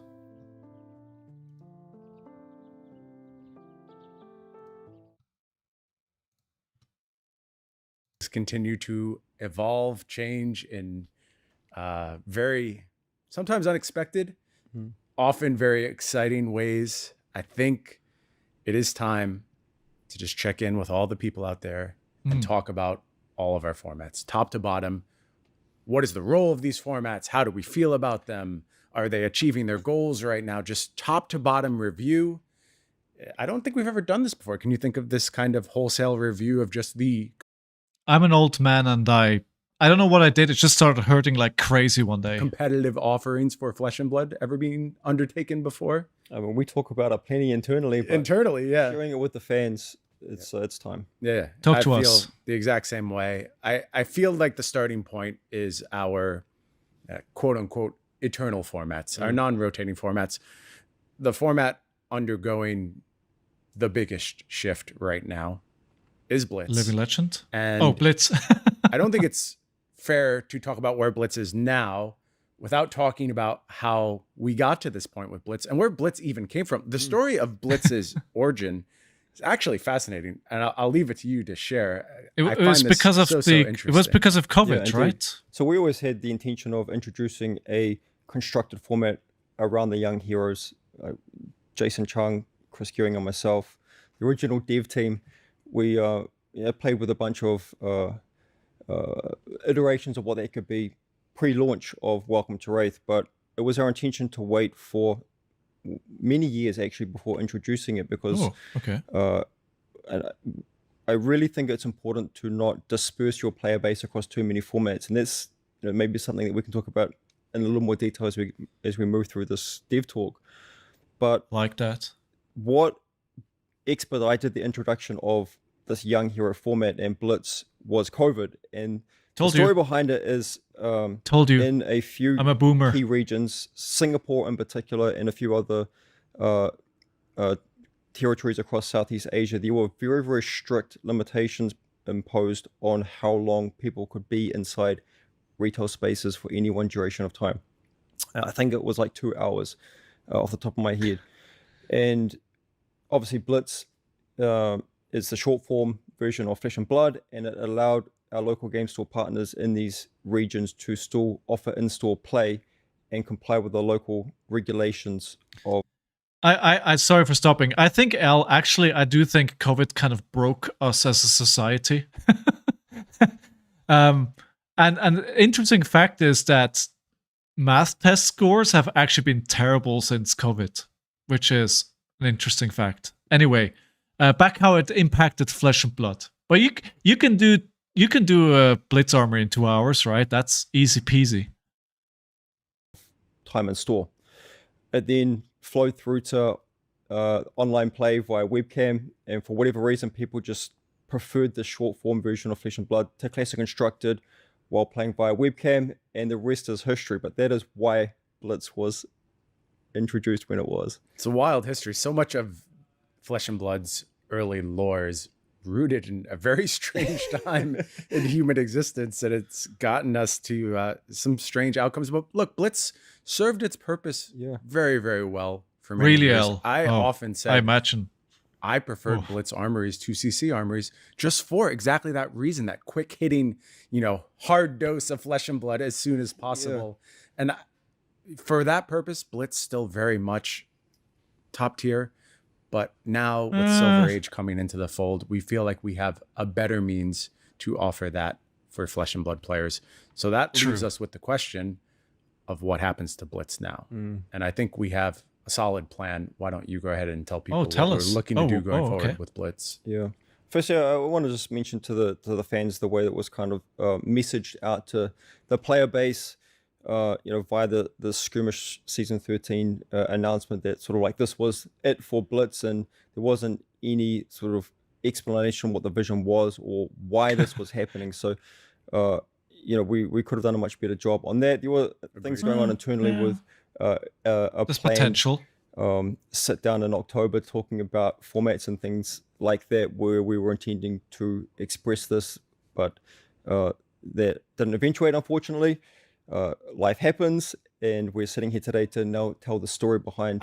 I wish you and I could just sit on the couch all day. Like, that would be fantastic. We just swap stories, lay out the future of Flesh and Blood. But it gets hectic around here sometimes. Indeed, and I think we really do put a lot of importance in communicating to the fans out there, like the vision, the why behind these decisions that are made. But look, the future of Blitz is that it is stepping back from being part of our competitive programming.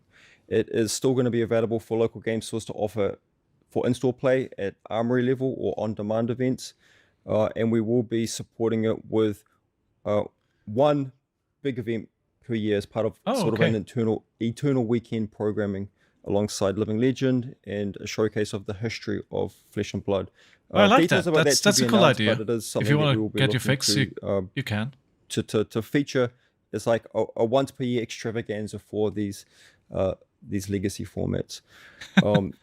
But one of the things that's really important for us internally is just how much bandwidth as a studio and a dev team we can allocate to active management of the format. And for that reason, we're making some big changes to how the format is structured and how it is going to be managed going forward. I'm going to kick the ball back onto your court to run through the details on this, because you've had a lot of input in the craftsmanship along with the dev team on where we got to on this one. Yeah, the goal here is essentially Just a short break here, sorry. I like actually that they're not bloating the formats, that they're actually keeping the formats quite restricted to the amount of formats. He said that in as well, right? You don't want to get your player base across too many different formats. And if they're really kind of retiring Living Legend and Blitz, I like that they focus on a small amount of formats, at least for the competitive area. That still begs the question, though.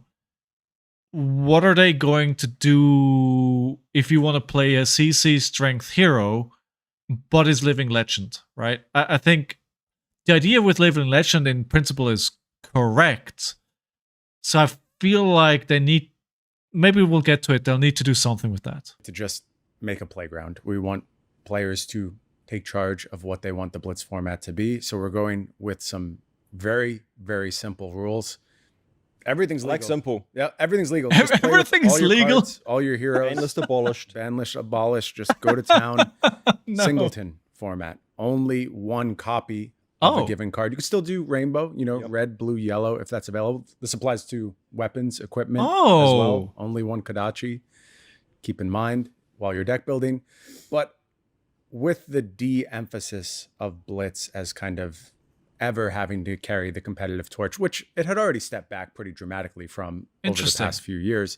But we really just wanted to give a spot to play with your cards, have fun, put something together, work with your play groove to make sure everyone's putting forth appropriate power levels and just having a good time appreciating the Blitz format for what it is and what it offers. That quick hit of exciting Flesh and Blood. Always going to be a fast format, always only going to be a couple of turns of gameplay, but there's been plenty of great Blitz games I've played throughout my life, and I hope that this setup will offer many, many more great Blitz games to people around the world, starting on January 1st in the coming year when we make this full transition. New year, new format. Yep. Just to clarify, all of the heroes are coming back. Yep. So Living Legend leaderboard essentially is put to the side. We are going to be removing that from the official Living Legend page on the website, but it will be archived for posterity, along with all of the Roll of Honors that will be probably moved to the Blitz format page on the website, but we will make sure that that is preserved for just a record of the history of the game.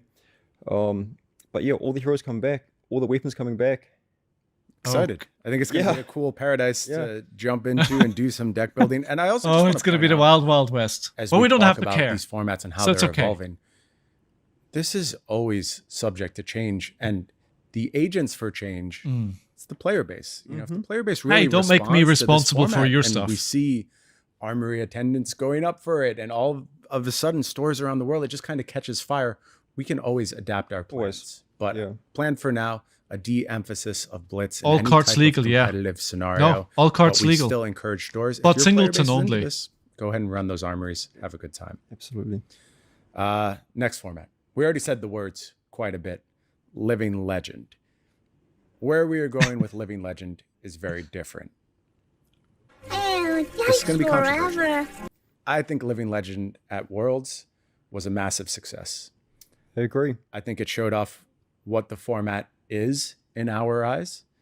Again, a spot where almost anything can happen. I think our players responded to the task admirably. They evolved archetypes, created entirely new archetypes. Nothing speaks to that better than the rise of Marlin as we head into Worlds. A hero that is only barely sniffing Living Legend points in CC steps up to be a top 8 competitor at the World Championships. So, And a great deck. yeah, a great deck and so much more evolution we saw throughout not only Worlds, but the calling as well. Dromai with a huge performance over in the calling. Zen Zen winning it, ultimately right? winning. Yeah, it's the format just showed a lot of great diversity. Volatile to be sure, fast to be sure, but it was exciting and it offered something very different. And You know what? That's we're really fair. happy with where we got the Living Legend format to at this moment in time. I have to admit, sorry for stopping again. I have to admit, I was surprised where the format of Living Legend evolved to for Worlds. I still do not feel like I want to play it. Maybe that's just me, but I have no desire to play that format. I enjoyed Blitz, and I think Singleton makes it especially interesting because if you open up a box or a case with your friend, then you can play that, and it's like, if you play like Singletons, you can pretty easily put the deck together, right? Yeah. We're not changing it. It's going to chill for a little bit. We are de-emphasizing it from the competitive schedule. So you're not going to see it in ProQuest in the coming year. You're not going to see it in tier 4s. I think it's going into that same type of range with the once a year celebration of our Eternal formats. We'll have a big Living Legend event. We'll do some alteration of the ban list leading into that event. We'll mostly be hands off until that point in time. Side events still going to be on offer at all of our tier 4 events and actually all of our world tour stops. There'll always be small side events, and we're looking at doing something a little bit larger in scale, kind of akin to how Commoner occupied a place at our tier 4 events. We're going to see if we can get Living Legend into that same role. But again, it's going to be all up to see how the community responds at this point. And I want to talk a bit about the decision to de-emphasize, because I think it's important to let the players know why we've reached this. Well, just look at the ProQuest season. Nobody wanted to play it. Oh, the response was Nobody very wanted to negative play online, it. so they've decided to pull the format. mean- It's actually not about that. I don't think responses on, say, Twitter or Discord tell the entire story a lot of the times. You know, we have other instances of data where there's quite large pushback in those spaces, and we do some polling and we actually find out, oh, these policies are quite favorable when you poll the broader player base. So we're not responding to that. But what was clear was that when we were scheduling Living Legend alongside other options, we were doing Living Legend callings, Battle Hardens, ProQuest, they just weren't drawing. Yeah. And that just tells us players aren't really fully bought in at this point. And that's okay. That means we'll put this on the shelf for a little bit. We'll let it float. We'll see how things evolve in the coming years. Maybe Living Legend comes back to be a huge part of Flesh and Blood's ecosystem, but for the time being, de-emphasized. Yeah, indeed. I think just coming back to the most recent ProQuest season, ProQuest Yokohama, you know, I think we spoke to it, or you maybe posted about it on Twitter, that that set all-time records for player attendance, and not just in aggregate across the season, but week on week average player attendance for the CC events. Living Legend was a different story though. Like you mentioned, there was very minimal store uptake to even want to run the LL events. The attendance at the LL events was just frankly poor compared to the CC, about a third. Yeah. And I think that the place for Living Legend in our player ecosystem is kind of at the top. The elite players engage with it at Worlds, as we saw. They really did the format justice. They brought innovation to the table. They showcased the diversity that actually exists when you commit and invest time to understand and explore the format. But at the in-store play level, I don't think there's the appetite for it yet, at least. And I mean, that aligns with the vision that you have laid forth. We will feature it at our big World Tour events. It will be showcased at this once per year, celebration of the history, the legacy of Flesh and Blood. And we will park it for a little while, and obviously we're going to be focusing on Silver Age, we'll talk about very soon. Again, this comes also back to my point about dispersion of your player base. If you offer too many formats and you fragment your player base across too many lanes, I think that is problematic. And so we just need to be mindful of that as well. Where are we actually trying to direct our players towards at the format level? But Living Legend, I agree, it has an important role to play in the longer term future of Flesh and Blood. And I personally really enjoyed watching the World's live stream, seeing all of these iconic heroes, the most powerful things you can do in all of Flesh and Blood on display. Yeah, our world champion definitely ticked that box. Michael Yasker coming with that Dash.io deck that looked more Kano-like than Dash.io. that deck was very insane. Impressive deck building. That deck TCG there was insane. Yeah, look, seeing Marlon up there under the spotlight when she struggles to win a game in CC, but she was doing the business in LL. Just, it's really beautiful to see how expanded card pools can really reshape certain heroes and strategies. So yeah, it has an important role to play in the long-term future, but for the time being, it will be somewhat parked as we focus I really on like other this areas. decision. Yeah. It makes a lot of sense. And They a lot they of saw that what the focus community didn't like, is and going they to were like, Silver Age. okay. We've been very Right. upfront with Right. our goals for this format. We see it as so important to the future of Flesh and Blood. I will mention Silver Age is supplanting Commoner. You can expect Commoner to just disappear. Yep. We just don't believe there's really a need for it where Correct. Silver Age exists. Again, just Makes getting sense. players into Makes the total same sense. spaces, It's the same same thing. funnels, making sure there's that player density that you need to have successful formats around the world. And I do think Silver Age, when all is said and done, might end up our most successful format. The hype is completely off the charts at this moment in time. Depends how Talk fresh a it little bit stays. about how you view Silver Age going forward and what its role is in our Flesh and Blood ecosystem. Yeah, I mean, What's it it, really is Doc? the gateway format. We have very high expectations for this being the moment in time when we welcome that next big wave of players into the Flesh and Blood community. We have been very deliberate in how the Silver Age pre-constructed decks have been crafted. They genuinely. Sorry, I need to pause this because I don't want to talk over them, and they're cutting it really well to the point where I can't get a word in because it's really well edited. So every time I want to say something, I have to talk over one of them. But it's not 2 formats, Veet. It's 4 formats, right? Because it's sealed and draft as well. So they're optimizing for Sage, CC, draft, and sealed. But still, it takes it down from 6 formats or whatever it was to 4, which is good. I do really enjoy and agree with everything that they say so far. And I like Sage for the format that you have like a bunch of decks and you just take a box with a deck and you just take that to the armory, right? You don't have to do any deck building. You don't have to change anything. Take your Ira deck, take your Kayo deck, take your Icelander deck and just go have some fun. It feels casual. It feels fun. The question is it going to get stale? I think that's with the hero rotation and the new cards of the new sets, maybe not, but we'll have to see. We'll have to see what happens around Pen. Are tier 1 decks out of the box for 20 USD MSRP. I mean, I think that you'll stand behind the statement that you could play one of these decks out of the box and win a calling, right? Absolutely. Let's see about that. So like we have really put our best foot forward in supporting players to onboard into Flesh and Blood via Silver Age, via those pre-constructed decks in particular. And yeah, look, Classic Constructed can be an expensive format to get into.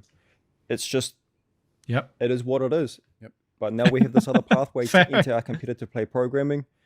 I think it's something that we really pride ourselves on at Legends for Shooters, is the way we build up this global, competitive play infrastructure, global spanning more than 50 countries. The World Tour it's unrivaled in best our in the space, business. best in class. And Yeah, now there yeah, is for sure. a pathway into the World Tour via Silver Age, supported at all levels, from in-store play to these regional events, national level events, all the way up to the global World Tour. And you can get there for $19.99 USD. That is 19. an exciting shift 99, for not Flush. 20. $20 ticket to the $2 million World Tour. So it's very important in 20 terms of million? being that pathway, that bridge for new players to join the community. I hope that our existing fans out there use the pre-con decks as ways to potentially bring on other folks from their social circles or people that they see at their local. It makes a lot of games who sense, maybe Doc have Lord, expressed yeah. interest in Flesh and Blood, but for whatever reason were hesitant to give it a shot. Speak to your store manager and make sure that they understand. Obviously, at Legends for Shooters, with all of our in-market Yes, sir. partners, On account it, sir. managers, we're always communicating to the stores about different tools and strategies and options to welcome that next new player into the community. And I mean, some examples of that are making the welcome decks available free of charge from 2019 all the way through to today. The Ira decks and the Bravo decks, and we have the new demo deck coming with the next Mastery pack as well. So these sorts of tools are always available to stores to welcome those new players. Ooh, in. new demo deck with the new armory Once again, deck. the Silver Age pre-constructed decks, $20 No, Master USD. Pack. That is a beautiful way to welcome a new player into the ecosystem, and a little bit different than an armory deck that you could say does the same sort of function. But an armory deck typically needs some upgrades to get it to the level. Fitz is to be excited as winning, well. Tournaments, whereas the Silver Age decks winnable right out of the box. Yep, that is the big shift here. Is just it's all the tools you need to compete, and obviously, I encourage customization. Metagames will evolve. That will always happen. But I actually wonder if somebody is going to just turn up to like a Sage Calling, open up a pre-constructed deck, and just win it. I wonder if that's a thing that's actually going to happen. I mean, somebody's got to try that, right? It'd be freaking awesome. I mean, on the World Premiere weekend, of course, right? But after that, I'm really curious if it's going to be a thing. these decks are legit and designed to be powerful. Silver Age is going to be kind of all over the schedule. We're going to move it in and out Master of Pack our offerings. Sometimes it'll be in ProQuest season. Sometimes it'll be in Tier 4s. Sometimes it'll be in Callings. It's just going to fit where it makes sense. We're going to respond to how the community responds. I'm expecting huge, huge things from this format. I want to clarify a little bit about our voting system that we're using. I've seen mostly excitement, but occasional trepidation, maybe questioning whether the community is up to the task of balancing an entire format. So what I like about the voting is, right, you can't vote the same hero twice, right, in a row. So if you ban out Old Tim in the first season, he can't be out in the second season. You can ban him out in the third season again. But yeah, is there a chain pre-con? I don't know. I don't want to think make so. clear, the voting system is not Maybe a balancing tool. It's a rotational tool. Nope. It's designed Okay. to move heroes in and out of the legal card pool. We will balance the format. We will be active with banning Okay. decisions. We will be paying a very, very close eye to Silver Age, and it will be actively managed by LSS. I wonder how well this will we are work. de-emphasizing some of these other formats is so we can allocate development time appropriately. Yes. We will be allocating development time to Silver Age to keep the format rolling, healthy, exciting, and it's just a rotational system that comes from the voting. And sure, you can vote out the power outliers. I think that's probably how these votes are going to go the majority of the time, Yeah. and that's completely You fine. think? But that also gives us some space when a hero is sitting out to say, okay, when this hero returns to the metagame, what are we taking away from them? How are we adjusting this deck? Yeah. And I think that's something we're going to look to do quite often. And it's really really important that our player base knows that we are all in on this format and we will be taking care of it. Absolutely. Huge amount of Great to investment has hear. gone into this format. Obviously it piloted in New Zealand with the Project Blue and then very quickly propagated around the world. But even before Project Blue, an immense amount of development time went into shaping this format. And just seeing the global buy into it has been exciting. I mean, we weren't intending to make Silver Age a legal format or a featured format at any of these World Tour events until Compendium came out. Right. And Compendium really is the making of this format. I'm so glad you mentioned that, James, because Yeah, I just that's want what to I be was clear. thinking. We need that We did to not make it play good. this format as it exists right now. Yeah. This was not where our development focus Yeah, went. And we exactly. were not intending need to pen. give events in this format. Players demanded it. Correct. Stores demanded it. Correct. Yeah. And we just had to provide it at that point, and we had to listen to our player base. But I do urge people, if they're a little, not fully bought in on the current metagame for Silver Age, please give it till Pen. That's when we started really focusing in on this format and developing around All it. right. Things shift All right. pretty dramatically for Yeah. a vast number of heroes. We'll see. And at that point, we also begin our active management of the format. There'll be a season, then there'll be a vote. So some Behave. heroes will leave. I'm very confident we're going to deliver a good experience. Yeah. Just one other thing on the voting. You have to have played in a Silver Age event to be able Oh. to participate in the voting. Oh, that's great. What is kind of correct. event This though? isn't gonna Armory be level bot or? farming, voting, whatever. You have to be engaged with the format to be eligible. Oh, I love vote. that. Yep. Tech team That's already great. working on this, and you'll get a single vote per player, and then we'll tabulate those votes, and the top 3 vote getters will be the ones that leave. In addition, Would it to actually be one nice if you choice needed, like, from the 3 development games or team as something, not So just 4 one. heroes sitting out every season. Although, as these cumulative sit outs kind of pile up, it could be more than 4 heroes sitting out if a hero is on, say, a 2 or 3 season suspension. Yeah. It's going to be a lot of fun. I can't wait for the first voting campaigns to Oh, it's start. gonna be so much fun. A lot of politicking going on Yep. for sure. Vote for Usually old I hate Tim. politics, but when it comes to Flesh and Blood, I'm very happy to engage with them. I'm also happy to engage with our limited formats. Yes. And Yeah. Okay. I know Tell me how more. things appear right now. Okay. We What are do going they from appear? a season that de-emphasized limited with Super Slam taking a Betsy and little bit Olympia. of a backseat into Pen, a season with no limited component. I think True, first, High Mace. let's talk about how we got here. Second, we'll talk about what we have going forward. So that, to me, the story Again, right? It's like you can think about LS as what you want, but their open way of communicating what they're thinking, how they're deciding things is absolutely awesome. Like this is find another company who's so open about their decision making. This is best in class. Best in class. I see the politics in chat has already started. Right? It's like it's absolutely amazing, Dowclar. It's like you can agree or disagree with their decisions, but the way that they're explaining this is absolutely fantastic. begins with Super Slam Limited. Why don't you share your thoughts on our decisions around Super Slam Limited and where we landed with that format? Yeah, Sure. exactly, Doc. Super Slam was an ambitious design and development project. It featured more singleton cards than any other product we had ever made. And very, very significantly, it had a 5 intellect hero in it, as well as Yep. a 3 intellect hero. But the 5 Yep. intellect hero Lyeth was the big challenge. Oh, they were both challenging. They were both so hard. Yes. It was a struggle from the start to get those heroes into a solid place. And we, it's not the first time that we have broached the topic of a 5 intellect hero, and every single time that has come to the table, it has been binned off. Yeah. Because it just was too hard to get across the line. But this time, and again, when we presented Lyeth to the development team, we said, look, we're going to try again, but if this is too hard, Yes, High Mace. we Love to will reprints. again remove it from the product and move forward with an alternative. But the team were committed to try and make it work. We believe that they got Lyeth to a good spot, and it actually was super exciting to see Jason Rolfe getting so close with Lyeth. Very nice run. Calling Valencia last weekend.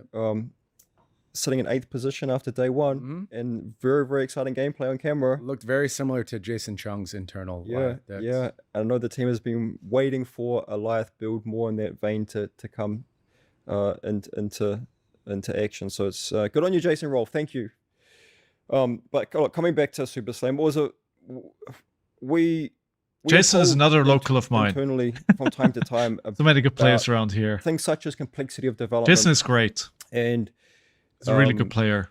Super Slam consistently across nearly the entire dev team polled as the most challenging set that we have developed in the past. I think it was 3 years or something, the scope that we were polling on. The team did an admirable job of getting a product printable into market in the context of limited we're talking about here. But sometimes you have to make these calls internally of like, what is the shelf life, so to speak, of these products in terms of like limited format engagement. They're not always the same. Yeah. Some products can be engaged with at a high quality of competitive limited play for maybe months. Yeah. Some have. I see this as a standout example of that. Exactly. And in our estimation, Super Slam was a product that we felt didn't offer a quality limited experience for the length of time that a high seas would. We thought that the enjoyable lifespan was much, much shorter. Maybe we erred on the side of caution a bit too much, and the limited offerings was a little too light. Yep. But we certainly came away from the development pipeline feeling that a limited format that went all the way through to the World Championship. I think honestly, nobody was asking for more limited format of this set, right? Nobody was clamoring for it. It's like, could they have more events? Yes. By the way, I have an ad break running right now, so I'm stopping the video.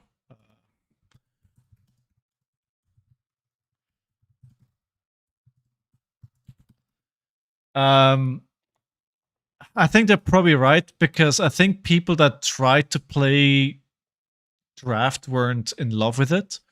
I didn't hear terrible stories, but it sounded like it was pretty solved from the first weekend on. And it was surprising that they didn't have more of those events, but I think it kind of makes sense. And yeah, it's like I have so many good players. I mean, as you would expect in one of the biggest cities in the world, Jason Rolf and others. And I love seeing him play Lyeth. And it's great to have players like that in your local scene, and you can talk to them, you can play with them. What I like about him is how diligently he goes about the game. He is very structured to his approach, and he makes sure he understands the exact game state at every point, which may seem like sometimes to players that he's slow playing. I don't think he is. It's just like that he always really wants to understand what's happening in the game and who's doing what and what's going to happen next, and that just takes a little time sometimes. Oh, is it Doug? Interest of I didn't play enough of it then. Competitive players. Yeah, I totally agreed. I mean, the with that macro was decision. great. That was a lot of fun. I think in retrospect, the thing I'll say is I'm happy we took the gamble on Super Slam. I'm happy we pressed through with the very challenging constraints of a 5 intellect hero and 3 intellect hero.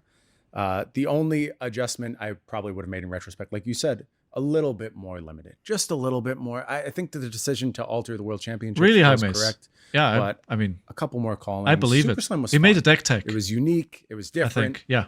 But I appreciated my time with Super Slam.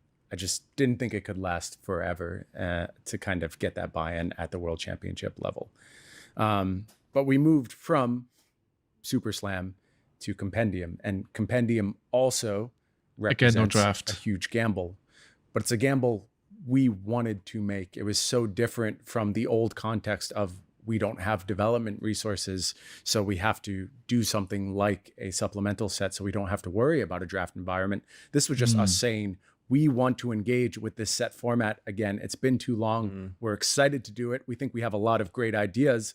Let's go ahead and give ourselves the flexibility to engage with a different type of product. And I just feel like we need to be able to have this creative license. Yeah. You know, I'm not sure exactly what we said. I'll be honest. I'm pretty sure we said I hope for the Everfest. foreseeable future we would be doing limited sets. I don't know if we promised to do it until the end of time forever.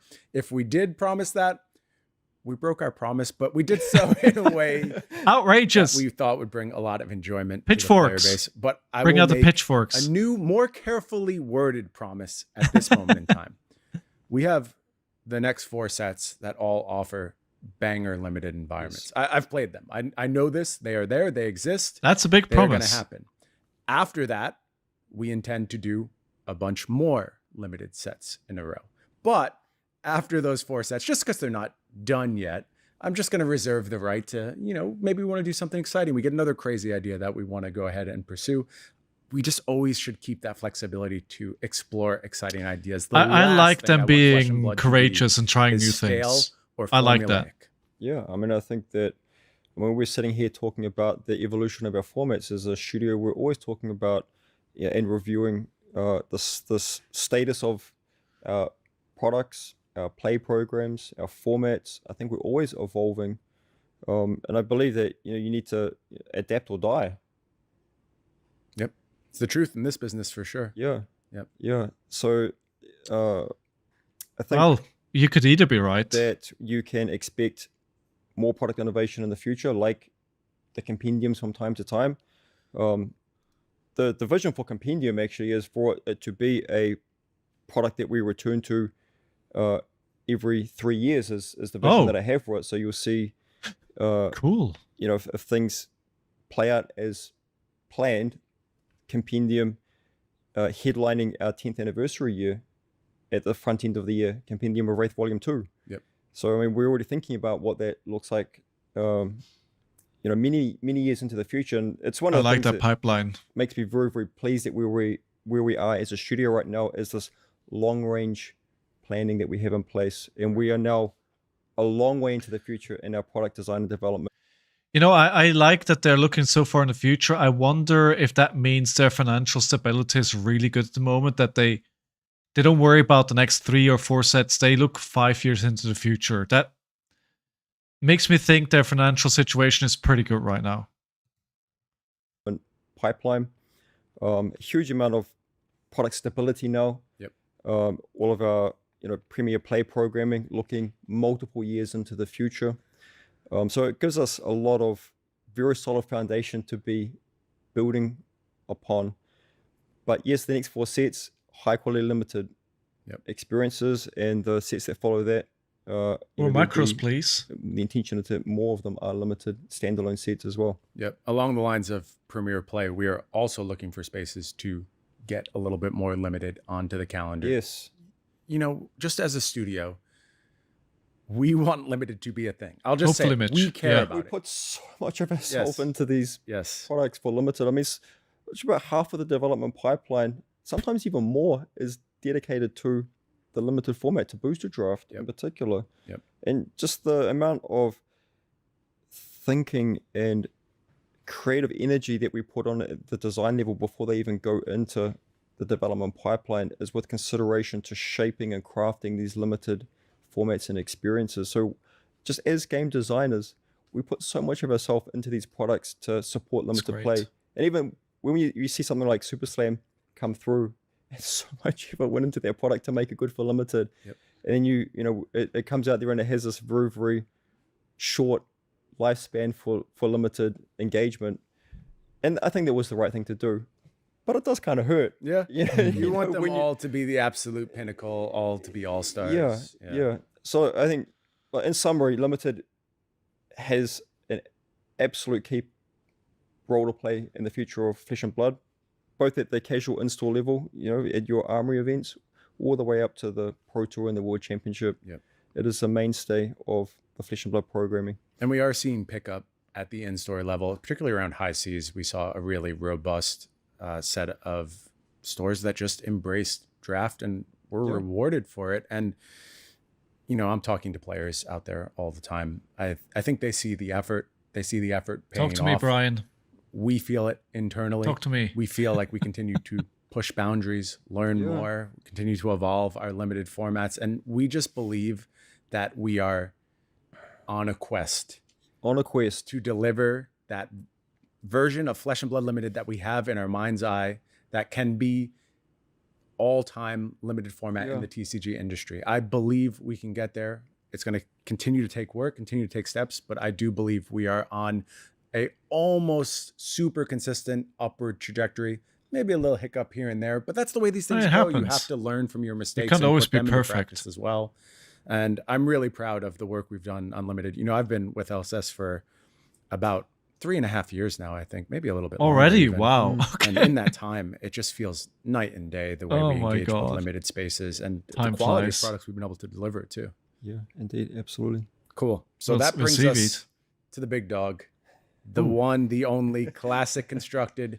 the Let's format go. That I think defines Flesh and Blood in a lot of ways. And 100%. Essential flesh and blood. yep, and nothing's changing. That is our bread and butter. What do you have to say about where Classic Constructed sits right now? What it is going to do in the future? I mean, it's all working right now. The CC metagame for this past year has been really, really strong for the most part, especially this most recent Yeah. CC metagame. Especially the most recent one. I mean, coming off the back end of Worlds, calling Valencia over the weekend again, like, you know, we have our big three established decks in the format, you know, Syndra, Verdance, and Gravy. Only Gravy out of those three represented in the top 8. And then we have these, you know, that next echelon of heroes like surging up, Yeah. you know, the Marionettes, Mario, the Auxilio. Just, you know, it's been a great format, I think. We do hear the players, you know, wanting to have a refresh and a reset as we move into the new year and Road Makes to Nationals sense. in particular. Right. So that is But it's something not that we will bad. be. Next not BNR broken. is scheduled for December the 16th, I believe it 15th or is. 16th, 15th or yeah. 16th. So that is something that we are taking stock of. And it's not that there's anything wrong with this format. We think this format is maybe one of the best, maybe the best ever.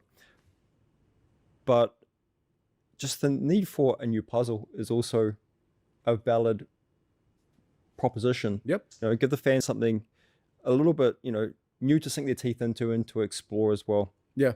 So, you know, you can look forward to what's coming through for Road to National season. But I think, like, all in all, I've been very pleased with this format. Fitz is excited about going I outside. think that you look, as we went through that ProQuest season as well, like looking at the representation of the different heroes across the weeks and then coming through into this calling season as well. And like the jostling for position between that next band down below those big three decks. Even amongst the big three, though, they were trading shots every single week, it felt like. Yeah, and the gap often between the third most represented deck and then that next cluster as well was often so slim. So I think that players in general felt like they did have agency to bring a range of different heroes to the table, and there was, you know, it was credible that you could bring a range of heroes and win these events. Yeah. I think even more importantly than that, deck list evolution was so present throughout the season, and things which were previously matchups that slanted one way, they flipped via deck building Yes. and technology and matchup knowledge. Yes. We saw it time and time again. There was so much room for skill expression for great deck builders in this Yes. format. That was my Yeah, I favorite think Gravy, part about it. Verdance, great and deck Syndra, I selectors, think too. You could it make really constantly intelligent changed how they choices. You played call into out each other. Marionette just being a great choice in Valencia. The win rate was off the charts for Marionette Yeah, in 50% Valencia. day 2 conversion. Yeah. Just a dominant Sheesh. performance, really. It didn't convert to a win. Gravy will steal the headlines again, but Marionette looked very, very strong and like the correct choice for that format. And it feels like the correct choice has changed on a week-to-week basis. Yeah. All that being said, I do want to be clear that this is probably what good looks like for a Flesh and Blood format. Yes. 3 best decks Yep. jostling for position, Yep. this underclass fighting to see which one.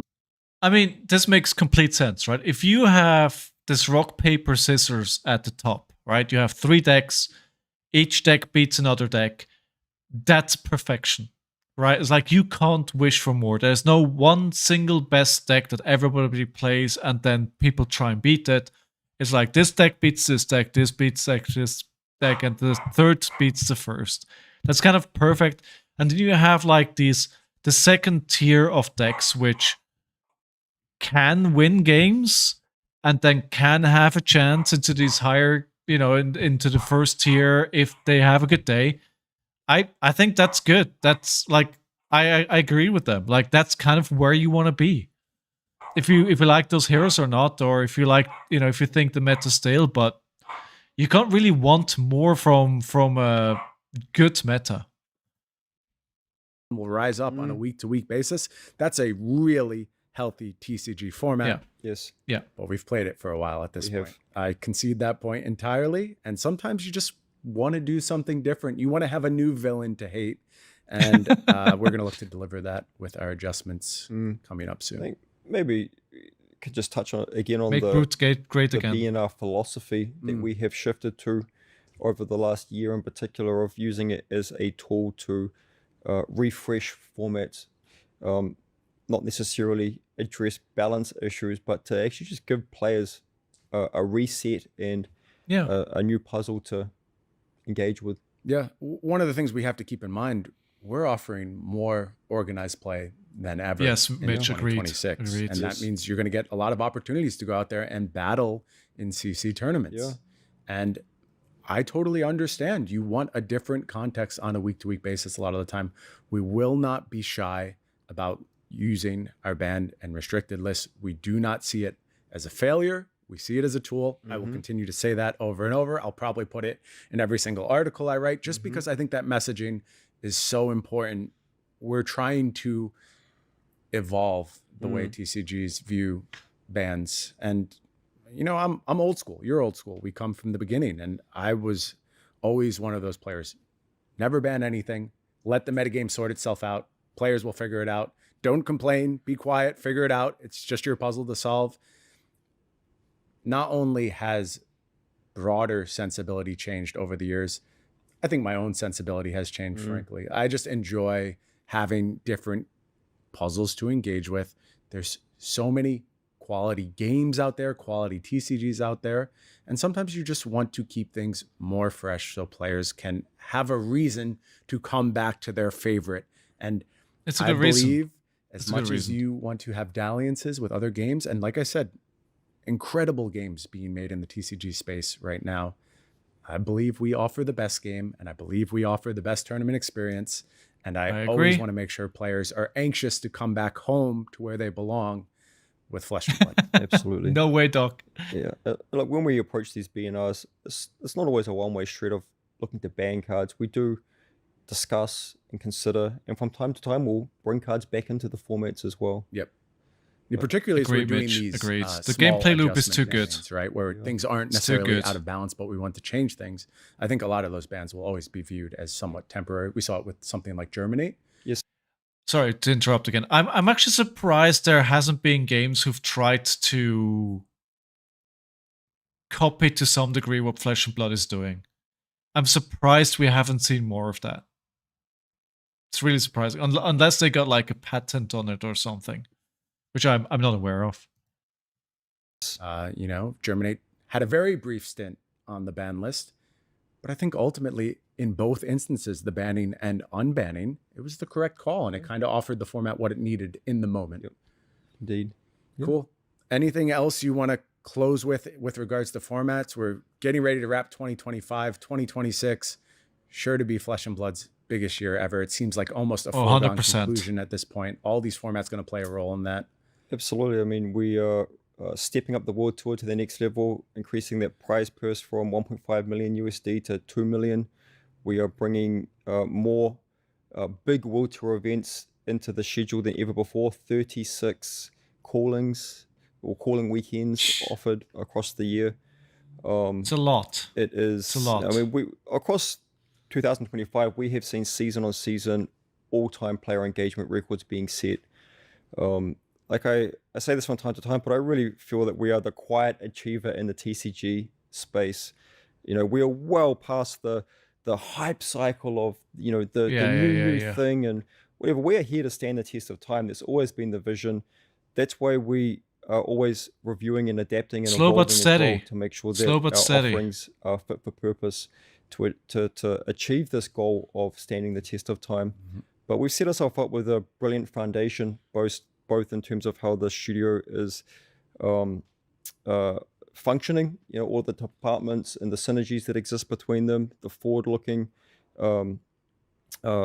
place that we're at, just now operating multiple years into the future in terms of our product pipelines, play programming.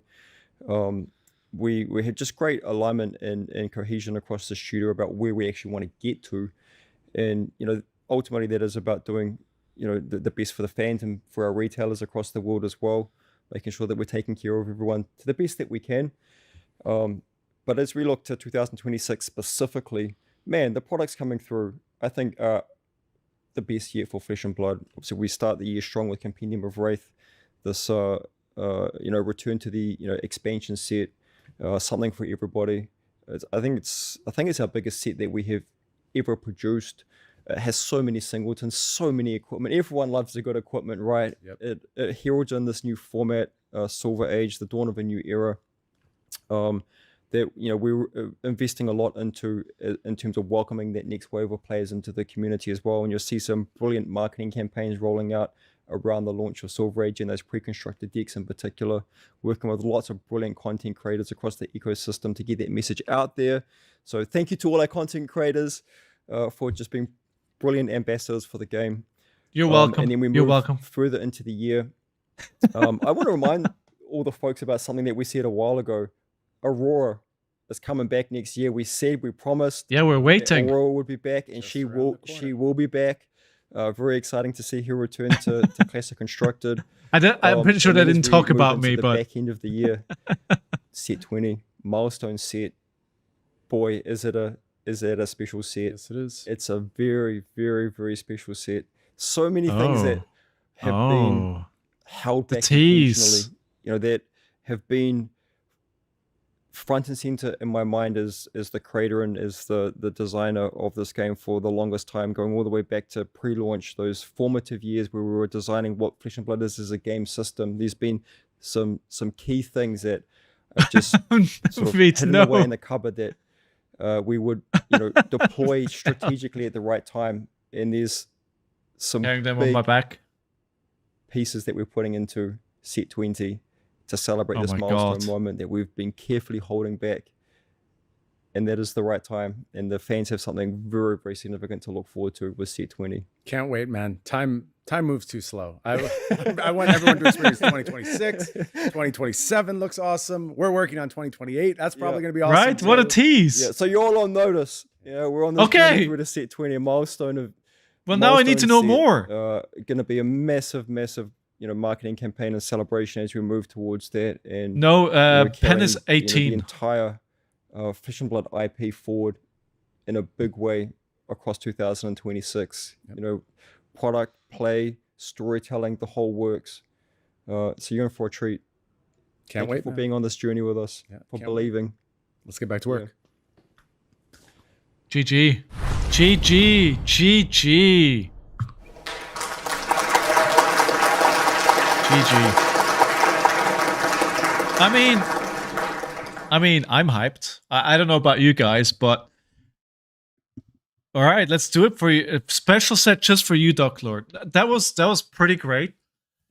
I think all their reasoning makes sense. Listen, the community, we like LL, the community doesn't, so we're not going to focus much time on it right now. That makes perfect sense.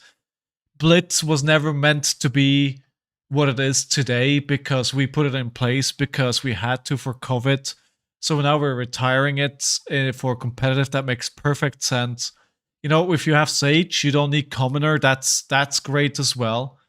The next 4 sets are going to be draftable after Pen. Set 20. No, now I wonder if Aurora is coming back with set 20. I don't think so because they said early 2026. It's so good, right? So now we've got Compendium, which should be good, alongside the new format. Banger. Set 19, probably Aurora. Set 20 at the end of the year, which is kind of an anniversary set that is special. Fantastic. Love it. Next year should be really good. And I mean, honestly, this year has been fantastic for Flesh and Blood. I've been putting some numbers together because, of course, for my next, I'm always thinking about content and putting like, if I see like a milestone, I put it in there. It's like we've had Pro Tour in Prague was sold out months ahead of time. We've had some of the biggest callings this year. We've had some of the biggest events this year. The ProQuest season was the biggest ever. It's like not every local community is gonna thrive, but on a whole, the game is doing very, very well. And I, for one, can't wait for 2026. 2027 exactly. We'll know Drama is back, so they've teased so much already. Like I love it. I can't wait. It's like I want time to go fast, but also no, enjoy the day, right? Enjoy the here now, because you never know what's going to be tomorrow. So getting a little bit philosophical as well, like just enjoy right now. Don't always live in the future or in the past. Live right now. Tomorrow may never come. I hope it does for all of you for many, many years to come. But yeah, enjoy today. Enjoy the format that we have today. Enjoy the games that you're playing tomorrow with your friends. Anyway, thank you so much for watching, everyone. I enjoy that. I will be back tomorrow, and we'll play some more Flesh and Blood. Maybe I'll have another. Maybe I'll try Metex Rhinar, although I'm not gonna promise that. I do really enjoy RKO. Every time I play RKO, I remember why I enjoy him. I'm just having a good time playing him. And maybe the bans mean that Brutes will get some time in the sun, maybe? We'll see. But I look forward to the next Sage event. Yeah, anyway. I'm going to go have some dinner. Thank you so much for everyone for being here today. I hope you're enjoying watching that video with me. I had a great time watching that, and I'm very, very positive about the game's future. We've seen games come and go since Flesh and Blood started, and I think we're going to see some big games come out, but I think through it all, Flesh and Blood will prevail. Thank you, everyone, for being here. Thank you, everyone, for being patient with me while I was getting better. I hope to see you again soon. Until then, have a fantastic evening and take care of yourself, somebody else if you can. Until then, bye-bye.